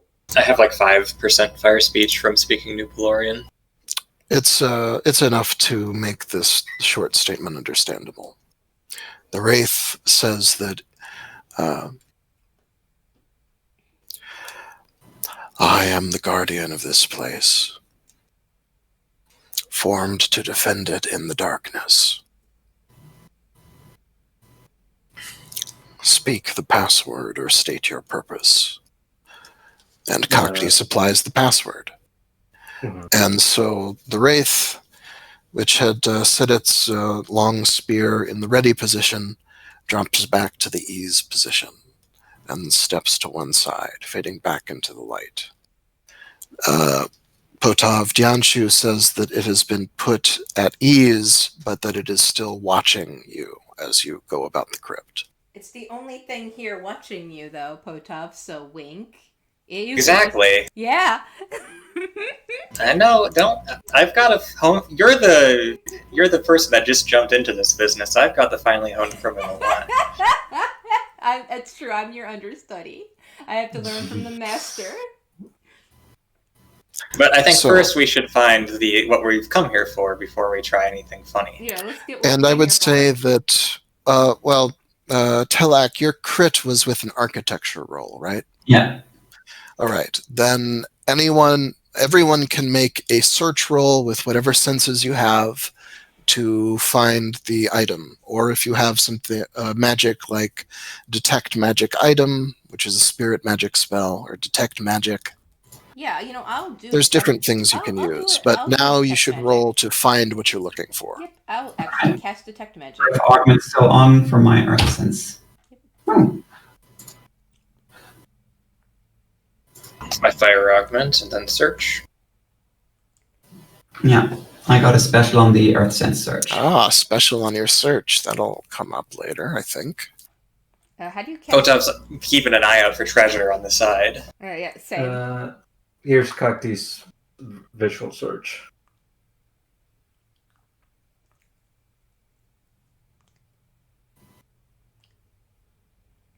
All right. Surma, are you going to roll? Yeah, I was going to ask you, how do you cast a spell again? Spirit magic is POW times 5. Rune magic is one of the runes in the spell. Yep. Okay, so cast. I have 6, 5. I've got 6 rune points, so that becomes 5. Hold on. Wait, hold on. Spirit magic doesn't consume rune points. Oh, it doesn't? It's Yeah, not. what are you casting? It's MP. Detect magic is listed under rune magic, so it must cost a rune point to cast. It says here. Oh, is it a rune spell? I thought it was spirit magic. I listed it under rune spell. It might be spirit magic. I don't. Let us assume that it's a rune spell since I wrote it there. If you want to look it up and correct me while I'm doing this, then I'll just put the rune spell point back, right? No, let's look up the spell. Okay, let me go through the Book of Magic. Hold on. Detect magic is that's just a spirit that can do it. So it does look like it must be spirit magic since it is Yeah, so don't magic. Yeah. You don't use up any of your runes points. Just use the MP cost that you need. It's 1 point, one magic point, and my magic points. And you roll POW times 5. And I rolled POW times 5, and I will probably want to augment this with something I've already augmented with, but it doesn't look like I've augmented with anything. It's Yelmalio spirit magic, so Yelmalio cult runes. Yeah, sure. Or singing or dancing. Yeah, let me try. Fire, truth, sing, dance. Yeah. Maybe worship Yelmalio.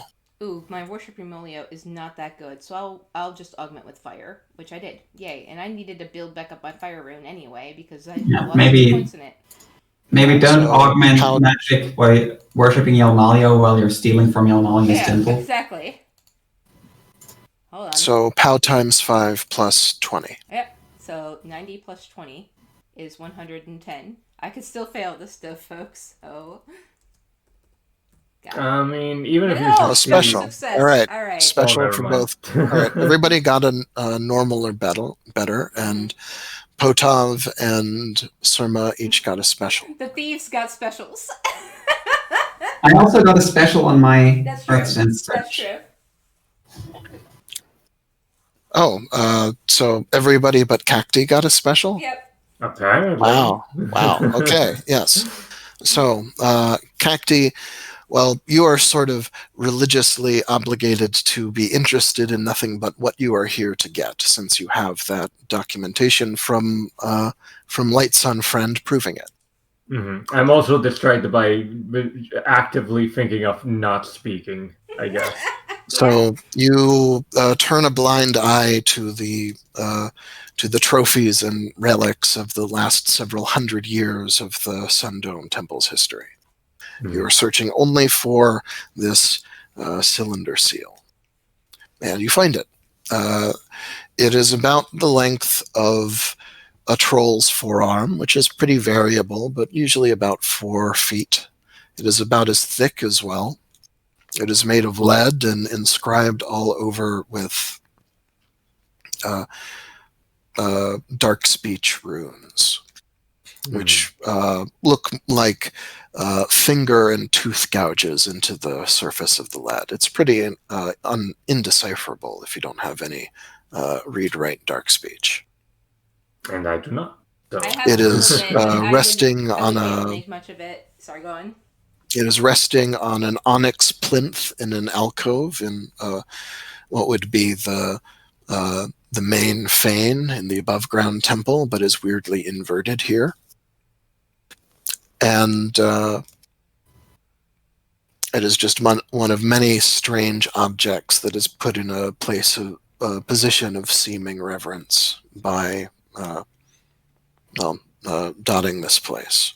Though most of it seems to be just moldering trash and receptacles of ashes. Everyone is able to get a good look at the thing, and Potov Dianshu informs you that there is a darkness spirit alive and well within the lead. Interesting. It is a bit stronger than him, but not by much. Okay, so now comes the time to steal stuff. So I'm going to use the prepared create hallucination spell that I made earlier, How it works is I'm going to target the white with a POW versus POW contest, and if I succeed, I can summon the sight, sounds, smells, and, tastes of whatever I want. All right, its POW is 14. Yep, so I have plus 10. It starts at 50, it goes up to 60, and then I'm using my moon augment for the day, so 80. All right. You also want to add some. Well, we'll see. Success, yes. For the spell takes hold until you violate the terms of the spell. The I'm Tomb making Wraith it believes you to basically be just see a normal inspection, actually. Oh, okay. Then that is what it hallucinates. That nobody diverges from the path. All you do is what the Dwarven and Elven documentation says you're here to do, which is remove the cylinder. So the question becomes, what do you actually do? Because there were several interesting things found in the to be seen with a special in these vaults. Like I said, not much in the way of like shit that's worth money, but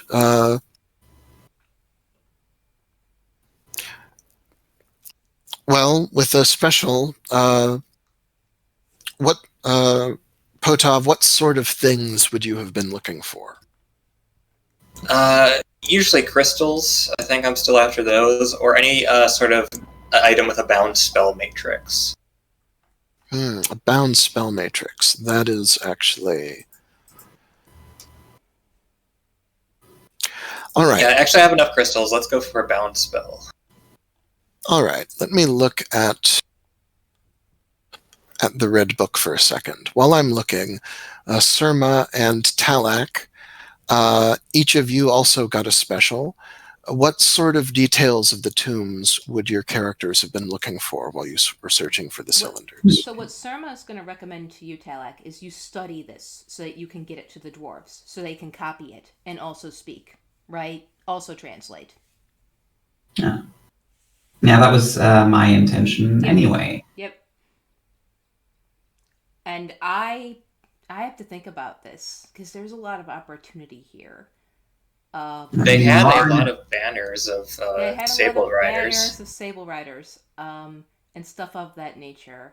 I'm gonna probably get a tick in my like my lore of self, like my tribal lore from this, but specifically, I'm not exactly sure. Like, you all know the lore a little bit better. I haven't quite read the Beast Rider stuff, so let me take some time to think about that. If any of you have any suggestions for me, it would help me a lot to kind of think on this. Also, I mean, you probably want to steal shit. Yeah, I also want to steal stuff of worth since I lost so much money paying for all this shit. So I'm also going to just like grab things that are just worth money that aren't significant. All right. Well, Surma, this is a very literal enshrinement of the trophies of Yelmalio over opponents who had come to quench Yelmalio's light. So, what's your current devotion, Yelmalio? My current devotion, Yelmalio, is 93. Roll it. Sure. Hold on a minute. Do you want me to just with my fire augment or just flat? Just flat. Okay, got it. Cool. Wow. All right. Your devotion, Yelmalio, is insufficient. Roll D3. What the fuck? These dice on me. Oh, boo-hoo. I failed 2 disguise rolls, over 80%. So roll 1d3. I mean, at least it wasn't a critical success, but still a 3. All right. Your devotion, Yelmalio, goes down to 90, which is still very high. But whoa! This wasn't a fumble. Why am I still getting fumble punishment? Because you're acting against a passion. That makes sense. Yeah. Okay. You just what you failed was a check on whether a passion would guide your actions. Okay, if you'd succeeded, your devotion to Yelmalio would have kept you from grabbing anything. You failed it. So you lose a little devotion because you feel your nascent nationalism building up instead. Yeah. And so are not morally compelled to abstain from doing some vault looting. Yeah. All right. So, some suggestions for what I should snatch from any of you. Again, I do want to take some riches to just rebuild my coffers because I spent so many L's on this nonsense. What if there's a trophy of a rival clan you could steal and totally own them in public? That would not be too bad. Actually, you know, I'm gonna run this by you, Zeal, because I don't know enough about this. Surma's opinion on these things is that this was completely personal between her and Rurik, but Rurik threatened to actually make it a clan on Pavis thing by taking it out on her brother. So she wants to take something personal to Rurik.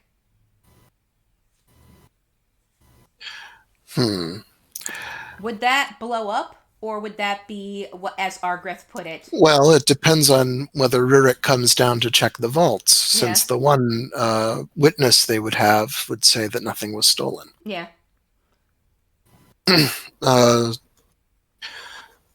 For me, you already made a search roll, and you got a special on it. So what I'll say is that you can find a trophy of.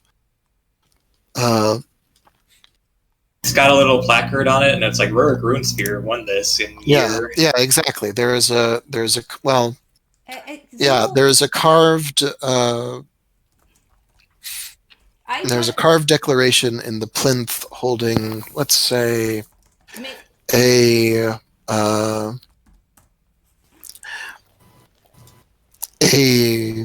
silver and deep red chalcedony hand mirror that is lying on a plinth. Nice. And that hand mirror was. Do you have any read-write skills? I do have a bit of read-write now, thanks to my special. In what ability. language, though? So I have read-write. I have read-write Praxian now at 4%. Okay, wouldn't be relevant. This is in New Pelorian. Yeah. I have read-write New Pelorian at 4%. Okay, then you can't make out the full diction, but this is a trophy that Rurik brought back from a victory over the moon-worshipping Sable Riders. This makes Surma grin. This is good. She has to bring this back to her. It functions as a worship aid. It gives +20 to worship 7 mothers. Ooh, good. I was actually going to look into them anyway. And, well, you know Potov, so you don't have to look far. It's that's the kind of magic item it is. Okay, It is so a work. It is a silver and chalcedony hand mirror that gives +20 to worship 7 mothers checks. I'm gonna add that to my treasures and boon down here at the bottom of my sheet. Whereas Potov, you were looking for spell matrices. Yep. And you find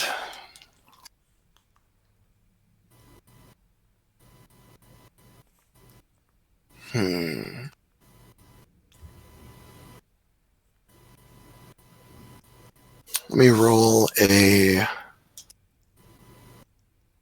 me make a couple rolls here. That rolls. I was actually going to go for the thing that awarded him his station and take that, but this is fine too. All right, now let me look in the bestiary. Okay. What you find is among the offerings to an urn that purports to be the ashes of a unit captain of the Templars who died in a battle against the Bison tribe some 230 years ago, is a ring made from bronze and inscribed with air and beast runes. It is. Do you know fanaticism? No, I know demoralize, which is the opposite of that. The ring contains a fanaticism spirit matrix. Awesome. A spell matrix, rather. You cast it with your POW times 5 like any spirit spell. And presumably it belonged to a Stormbull worshipper some time ago. Now, Talak, what sort of details were you looking for with your special? Probably alongside looking for the cylinder, performing an actual inspection of the vault. All right, with a special, you perform an excellent inspection of the vault. Make some notes. Turns out its security is really bad, I say, showing your treasure. No, go on. Should I copy these in New Pelorian so you can give them to the guards and have a record that we did our jobs good? I'm making my notes right here in Mostali, so they're going to include the details of how exactly we overcame the security system. Yeah, I'm not going to copy that part, but if you want to read them aloud to me, whatever your official report is, I can put that in. I can give you the tell you my report in trade talk, and then you can make the redacted translation of that. You give me the full report, and I'm just like, maybe I shouldn't include this part about. Yeah, I'll leave it up to you what parts to redact. Yeah.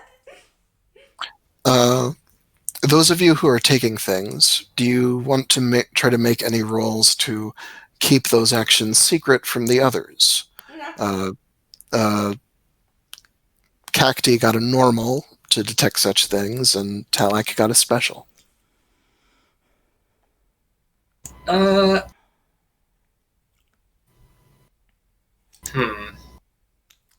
Nah, my sleight of hand is 25. I'll just do it. If Cacti wants answers, it's like if Cacti's worried, Surma will explain that this is actually the only way to keep the Cerulean crocodiles from invoking revenge on Rurik for starting shit with her family. But if Cacti doesn't even ask it, then yeah. Yeah, the notes of the vault inspection are very effective reportage and suggestions, but on a normal will successfully omit any indication that anything untoward went on during the inspection. Also, for the actual official report, I will ask Potov exactly what sort of magic he used to fool the spirit. Because it was sorcery. It was sorcery, yeah. All right. So the spirit guardian was overcome with sorcery. Cacti, what is your devotional maleo? Let go. You know what? On second thought, I should probably try to extract something from Talak from it. Like, I'll tell you if you admit to being a sorcerer. Hey, get along, you two. Potop, be nice. Very illusory right now. Okay, I rolled an augment. I should just come out and say things. What do you mean by admit that I am a sorcerer? Well, you know the art. I have been entrusted with certain Mostali secrets relating to Mostali magic. And Mostali magic is typically done in the Western style, you would say? Okay. I don't know what you mean by Western style. What's up, Kathy? What's your devotion, Yamalio? My devotion Yamalio is... where are you, devotion? It's up in your passions. Yeah, passions. 80. Okay. All right, that's enough to potentially direct your actions. Roll it. Oh, no. So, do I just roll it on its own, or what Yes. do I roll it with? Okay. Oh, right at the edge, but a normal success. We're so far away from Yelmalio's light in this vault. You are not... you do not notice when Potov manages to palm a ring, but you do notice when Surma takes the hand mirror. Yeah. How do you feel about that? You're guided by your devotion to Yelmalio, and she's taking something that is one of Yelmalio's trophies.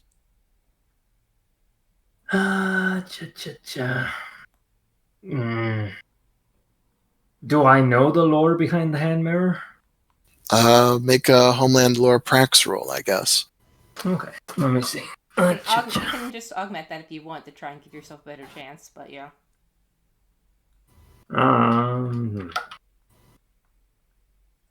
Prax is 50. Would Homeland Lord Prax be augmented by my already augmented fire? No, this isn't a fire thing. Okay. Okay, Never yeah. mind. You're fully aware of the lore of the hand mirror. In fact, you know more details of seeing the name and the object. You know a bit more details, like the name of the Sable Rider shaman who held it last before being taken down by the Sundome Templars, by Rurik specifically. So, how do you feel about Surma apparently just brazenly taking that? Well, knowing that it's used to belong to Sable Riders, mixed feelings. Okay, so what else do I know about this hand mirror? Like, what exactly did the Sable Riders use it for? Why did Rurik take them down and take the mirror? Was it a shamanistic? It's a relic from the liberation of Pavis. The hand mirror was held by a Sable Rider who fought for the lunar occupation. Stoli. Or not local. Yeah. Okay, so here's my thoughts on it. I'm just going to say the lore out loud to Surma, conversationally.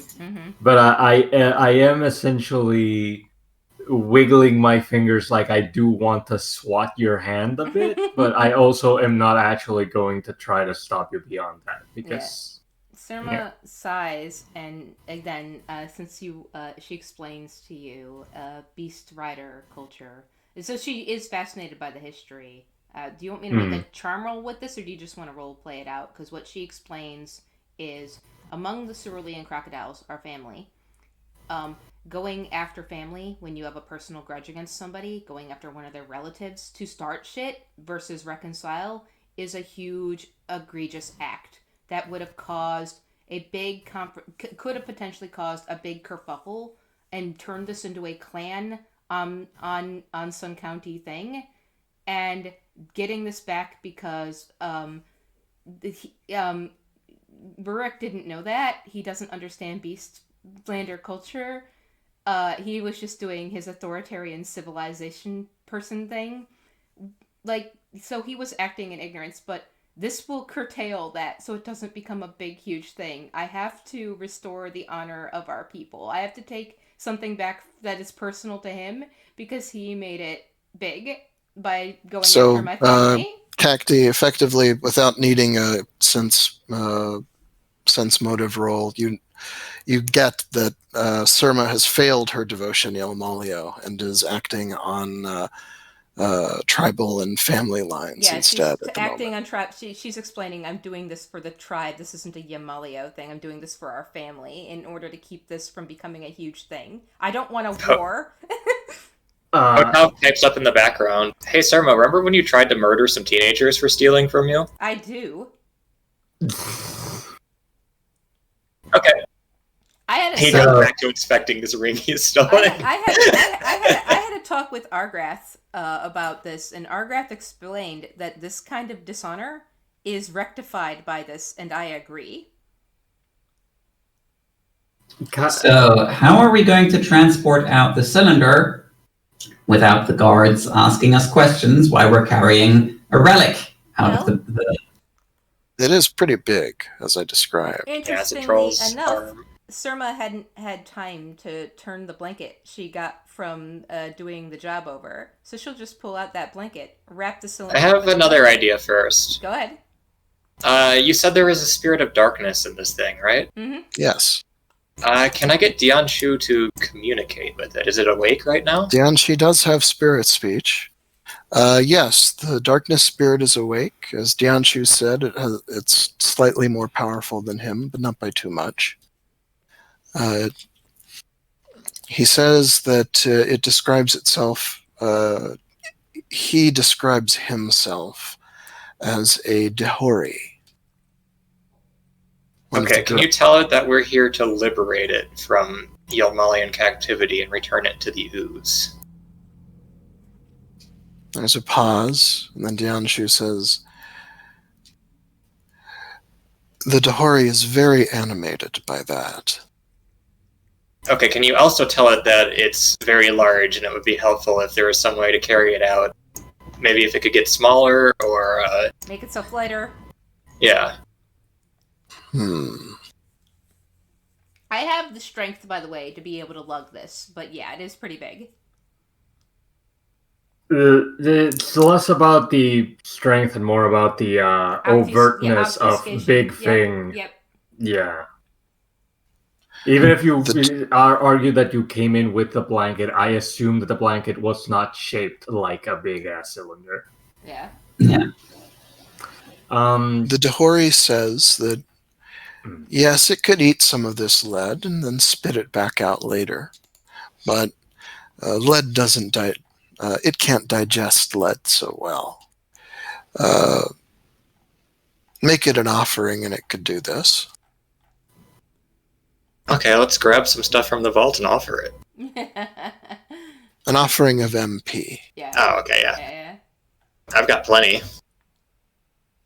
I think we all have plenty. While you decide how much MP you're going to offer it, about the whole thieving thing, Kakti will just point out that just by stating matter-of-factly, depending on what you take, depending on what goes missing, Rurik may or may not have an inkling of who was responsible, and it may or may not affect your family again. Well, our family. So what do you recommend then? I do need to do something to... That's all Kakti is going to point out, because it's the truth. Yeah. And Surma nods. Like, it's not a recommendation, like, just use your judgment, knowing that it even if you're thinking on family lines, this may backfire horrifically. Yeah, that's true. My love of the family is pretty high. So I'm gonna roll, I guess... Like, alternatively, if you take things that don't essentially paint a clear target of the thing, and it just looks like it's a random incursion, it may cover your tracks. Kakti won't point this out, but yeah, it is a possibility that you could explore. It needs to be personal enough to rectify... Yeah, for your family attack. thing, it needs to be personal enough, but Kakti's reasoning is, family-wise, you're gonna screw this up, possibly. Yeah, she doesn't want to put... Don't do it. She doesn't want to put her family at risk, so...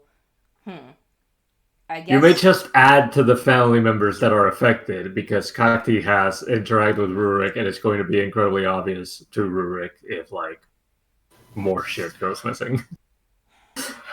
Surma, I have to think about this deal, because, like, I don't want that. So is there something that with my special search roll, is there something I can pick up that is still personal to Rurik that won't lead back to us? The mirror is what you got. Ugh. You want me to do Well, I mean, how would the mirror indicate that it was... He hasn't been in charge very long. He hasn't had much time to put official relics down here. Yeah. You could, instead of stealing, you could vandalize. That... I mean, how... Doesn't Rurik have other enemies? He probably does.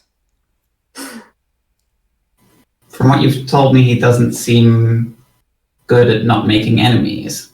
He would probably have darkness enemies, but I don't know how, like... Are you going to just write Harger was here No, I'm not gonna point this shit on Hargrow. No.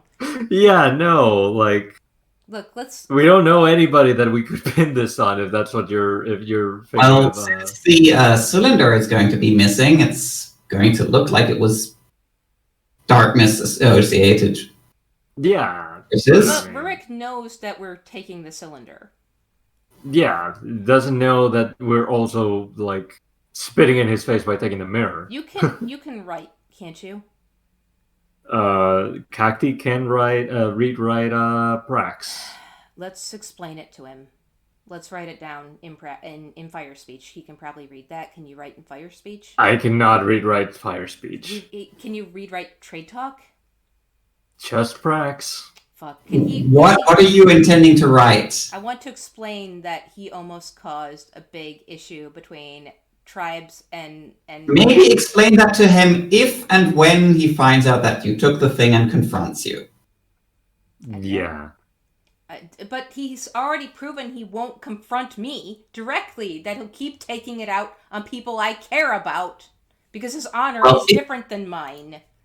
Well, if and when that happens, then you can inform him. Alright, let's get out of here. I'm gonna actually follow Potov's advice. Once we get out of here, I'm going directly to Argrath and telling him so he can get Rurik under control. Let's go. That was Talek. No, Potov's advice was to get my side of the story to Argrath first. Oh, right. Yeah, let's go. So, Potov, to get the Dahori to swallow some of its prison, well, the cylinder is size 8, and it needs 3 MP per point of size to swallow. I'm willing to offer 9. Anybody else? Yeah. I would get it to size 5. I have, let me look at my MP. I've got how do you restore MP? Just through worship rolls, right? No, just over time. Alright, so my MP probably has restored back to 14. But do you remember that we do have, at least I think you have, I don't remember, we do have MP storage items that can also be refilled later. I actually burned a bunch of those charges, and I don't recall ever spending time to recharge them or stating that. So It just happens over time. You feed it from your own MP. Alright, so if you have storage items, they're refilled. Okay, so I actually have 14 plus 11 in my crystal, so I have 24 MP that I can put into this. So, how does an offering of MP, what does it look like in universe? You know when Goku does a spirit bomb? Yeah. And everybody around the world has to give up their energy? So I guess we kind of touch the cylinder and permit the spirits to drain some of our power. And you feel mentally fatigued afterwards, but yeah. Yeah, we can fall unconscious if we gave up too much of our own if MP. you go to 0 MP, you fall unconscious. So don't give too much. In certain cases, a thing can die, like my elf bow. Yeah, and the spirit can't reduce the size of its prison, well, the size of its receptacle, past size 1. It's down to size 5. It can go a max of 12 MP smaller. Mm-hmm. Okay, I could donate 6 of that. Cool. All right, that gets it to size 3, which is still pretty small, but still obvious, like the size of a shield or something. Cacti, it's the size of a Philomena. Yeah, Cacti, to keep right. Keep your hands clean of this. I'll contribute the last bit to get it to a reasonable size, like size 1, right? Size 1, Yep. yes. At that point, it fits in the palm of your hand. How many MP is that? 6. All right, got it. All right. So the cylinder shrinks down to something you can hold in the palm of your hand, Potov. And the Dianshu reports that the Dahori burps. Yep, I'll spend that from my crystal, and also I'm going to be the one to take the cylinder, please, because I have to give it to Hargrow, please. Fair enough. Thank you. So Sure. I'll take it, and I'll put it in my pack, right? Yeah. All right. And I'd recommend having it on your person. Packs are more easily searched. Yeah, that's true. On my person makes sense. Yeah. I'll keep it on my person. I guess in a pocket. I'll figure it out. I'll just hold it in my fist, actually. Like, clenched in my fist. It's a coin, right? It'll be fine. Yeah. Off we go. Yeah. On the basis of the crit to talk your way inside and the normal success to prepare a report in New Pelorian, you're able to talk your ways back out with Talak and Potov alternating the way they did on the way in. Mm-hmm. And it's a little unusual if you're not going to stay the night in the temple, but you certainly have the options of going back to your animals and riding out as quickly as possible. Is that what you do? Mastale don't like breaks. Sorry, guys. Nope, we gotta go. And it was sunset when you got there. You weren't there that long, a matter of hours. I'll say it is night when you set out, though, and it's night in dark season. Yeah. So we'll see if there's any consequences of that next week. Session. But before we end the session, I want to make an attempt to make this faster for us. So What do you mean? I'm going to cast inspiration on myself to increase my celestial lore. So I'm going to do that, and that's just one rune point to cast inspiration, I believe, because it's a rune spell. So sorry, and I will roll one of the runes in the spells right up. Yep. Or one of Yelmalio's runes, Yep, rather. so I already rolled the fire rune, so I need to re-roll the fire rune. Well, this is separate from an augment or something. Yep. You just roll the... Yeah, normal success. Just, wow, Yep. Exactly. Whew. But yes, you're able to cast inspiration. So you choose one of those three skills, and you get plus 20 for the next 15 minutes. Yep. So, and then augmented with fire, so it's a 20 on top of it. Is celestial lore. Where's my fucking celestial? It's 40, 50, 60, 70, 80. So plus 81. And then it would be another fire sky rune to cast Call on Stars. Yep. What spell are you getting? I'm going to do the fleet foot on everybody. The long stride, the one that increases your movement. That effectively. Give me a spell name. It's called long stride. I tried to cast it before and failed it. Let me look it up. That's not a spirit magic spell. It should be a spirit. Is it coordination? I have to look it up. I wrote Mobility? Mobility. That's the one. Mobility. Thank you. That's the one. All right. Thank you. You would cast that on, Or mounts, let's just look up mobility. Yes, you'd cast it on the mounts. Yep, on the mounts. And Call on Stars gives you the use of that spell for a duration, right? It's not just one use. It's for a duration, so I can just mass cast it, and it lasts the duration of a rune spell. So this will be basically it's like what, 30 minutes? Yeah, it'll last for 15 minutes. 15 minutes of a ride that's going to take several hours. Yeah. So note that each casting of spirit magic goes for 2 minutes. It's only a 1-point spell. So there's 4 riders in your group. You can cast mobility for the next 15 minutes to enhance everybody's mounts for for 2.5 minutes at a time, 4 motes per jot. So how long into the trip do you maintain this? It's a how many days trip? It's a matter of hours. Okay. How many MP would it take to just do it for the entire trip? Because I'm not very good at that. Far more than you have. Far more than I have? All right, so we'll do 4, 5, 6, 7, 8. Like, how much do you have available? After subtracting 6? I've got 14 plus 5. So 19. Yeah. So you can't go down to 0. Yeah. So you could spend up to 16 to enhance things for most of the duration of the spell for everyone. Yeah, I'll spend 10. It's multiples of 4. So 12. So 12 or 8. 12. Let's do 12. All right.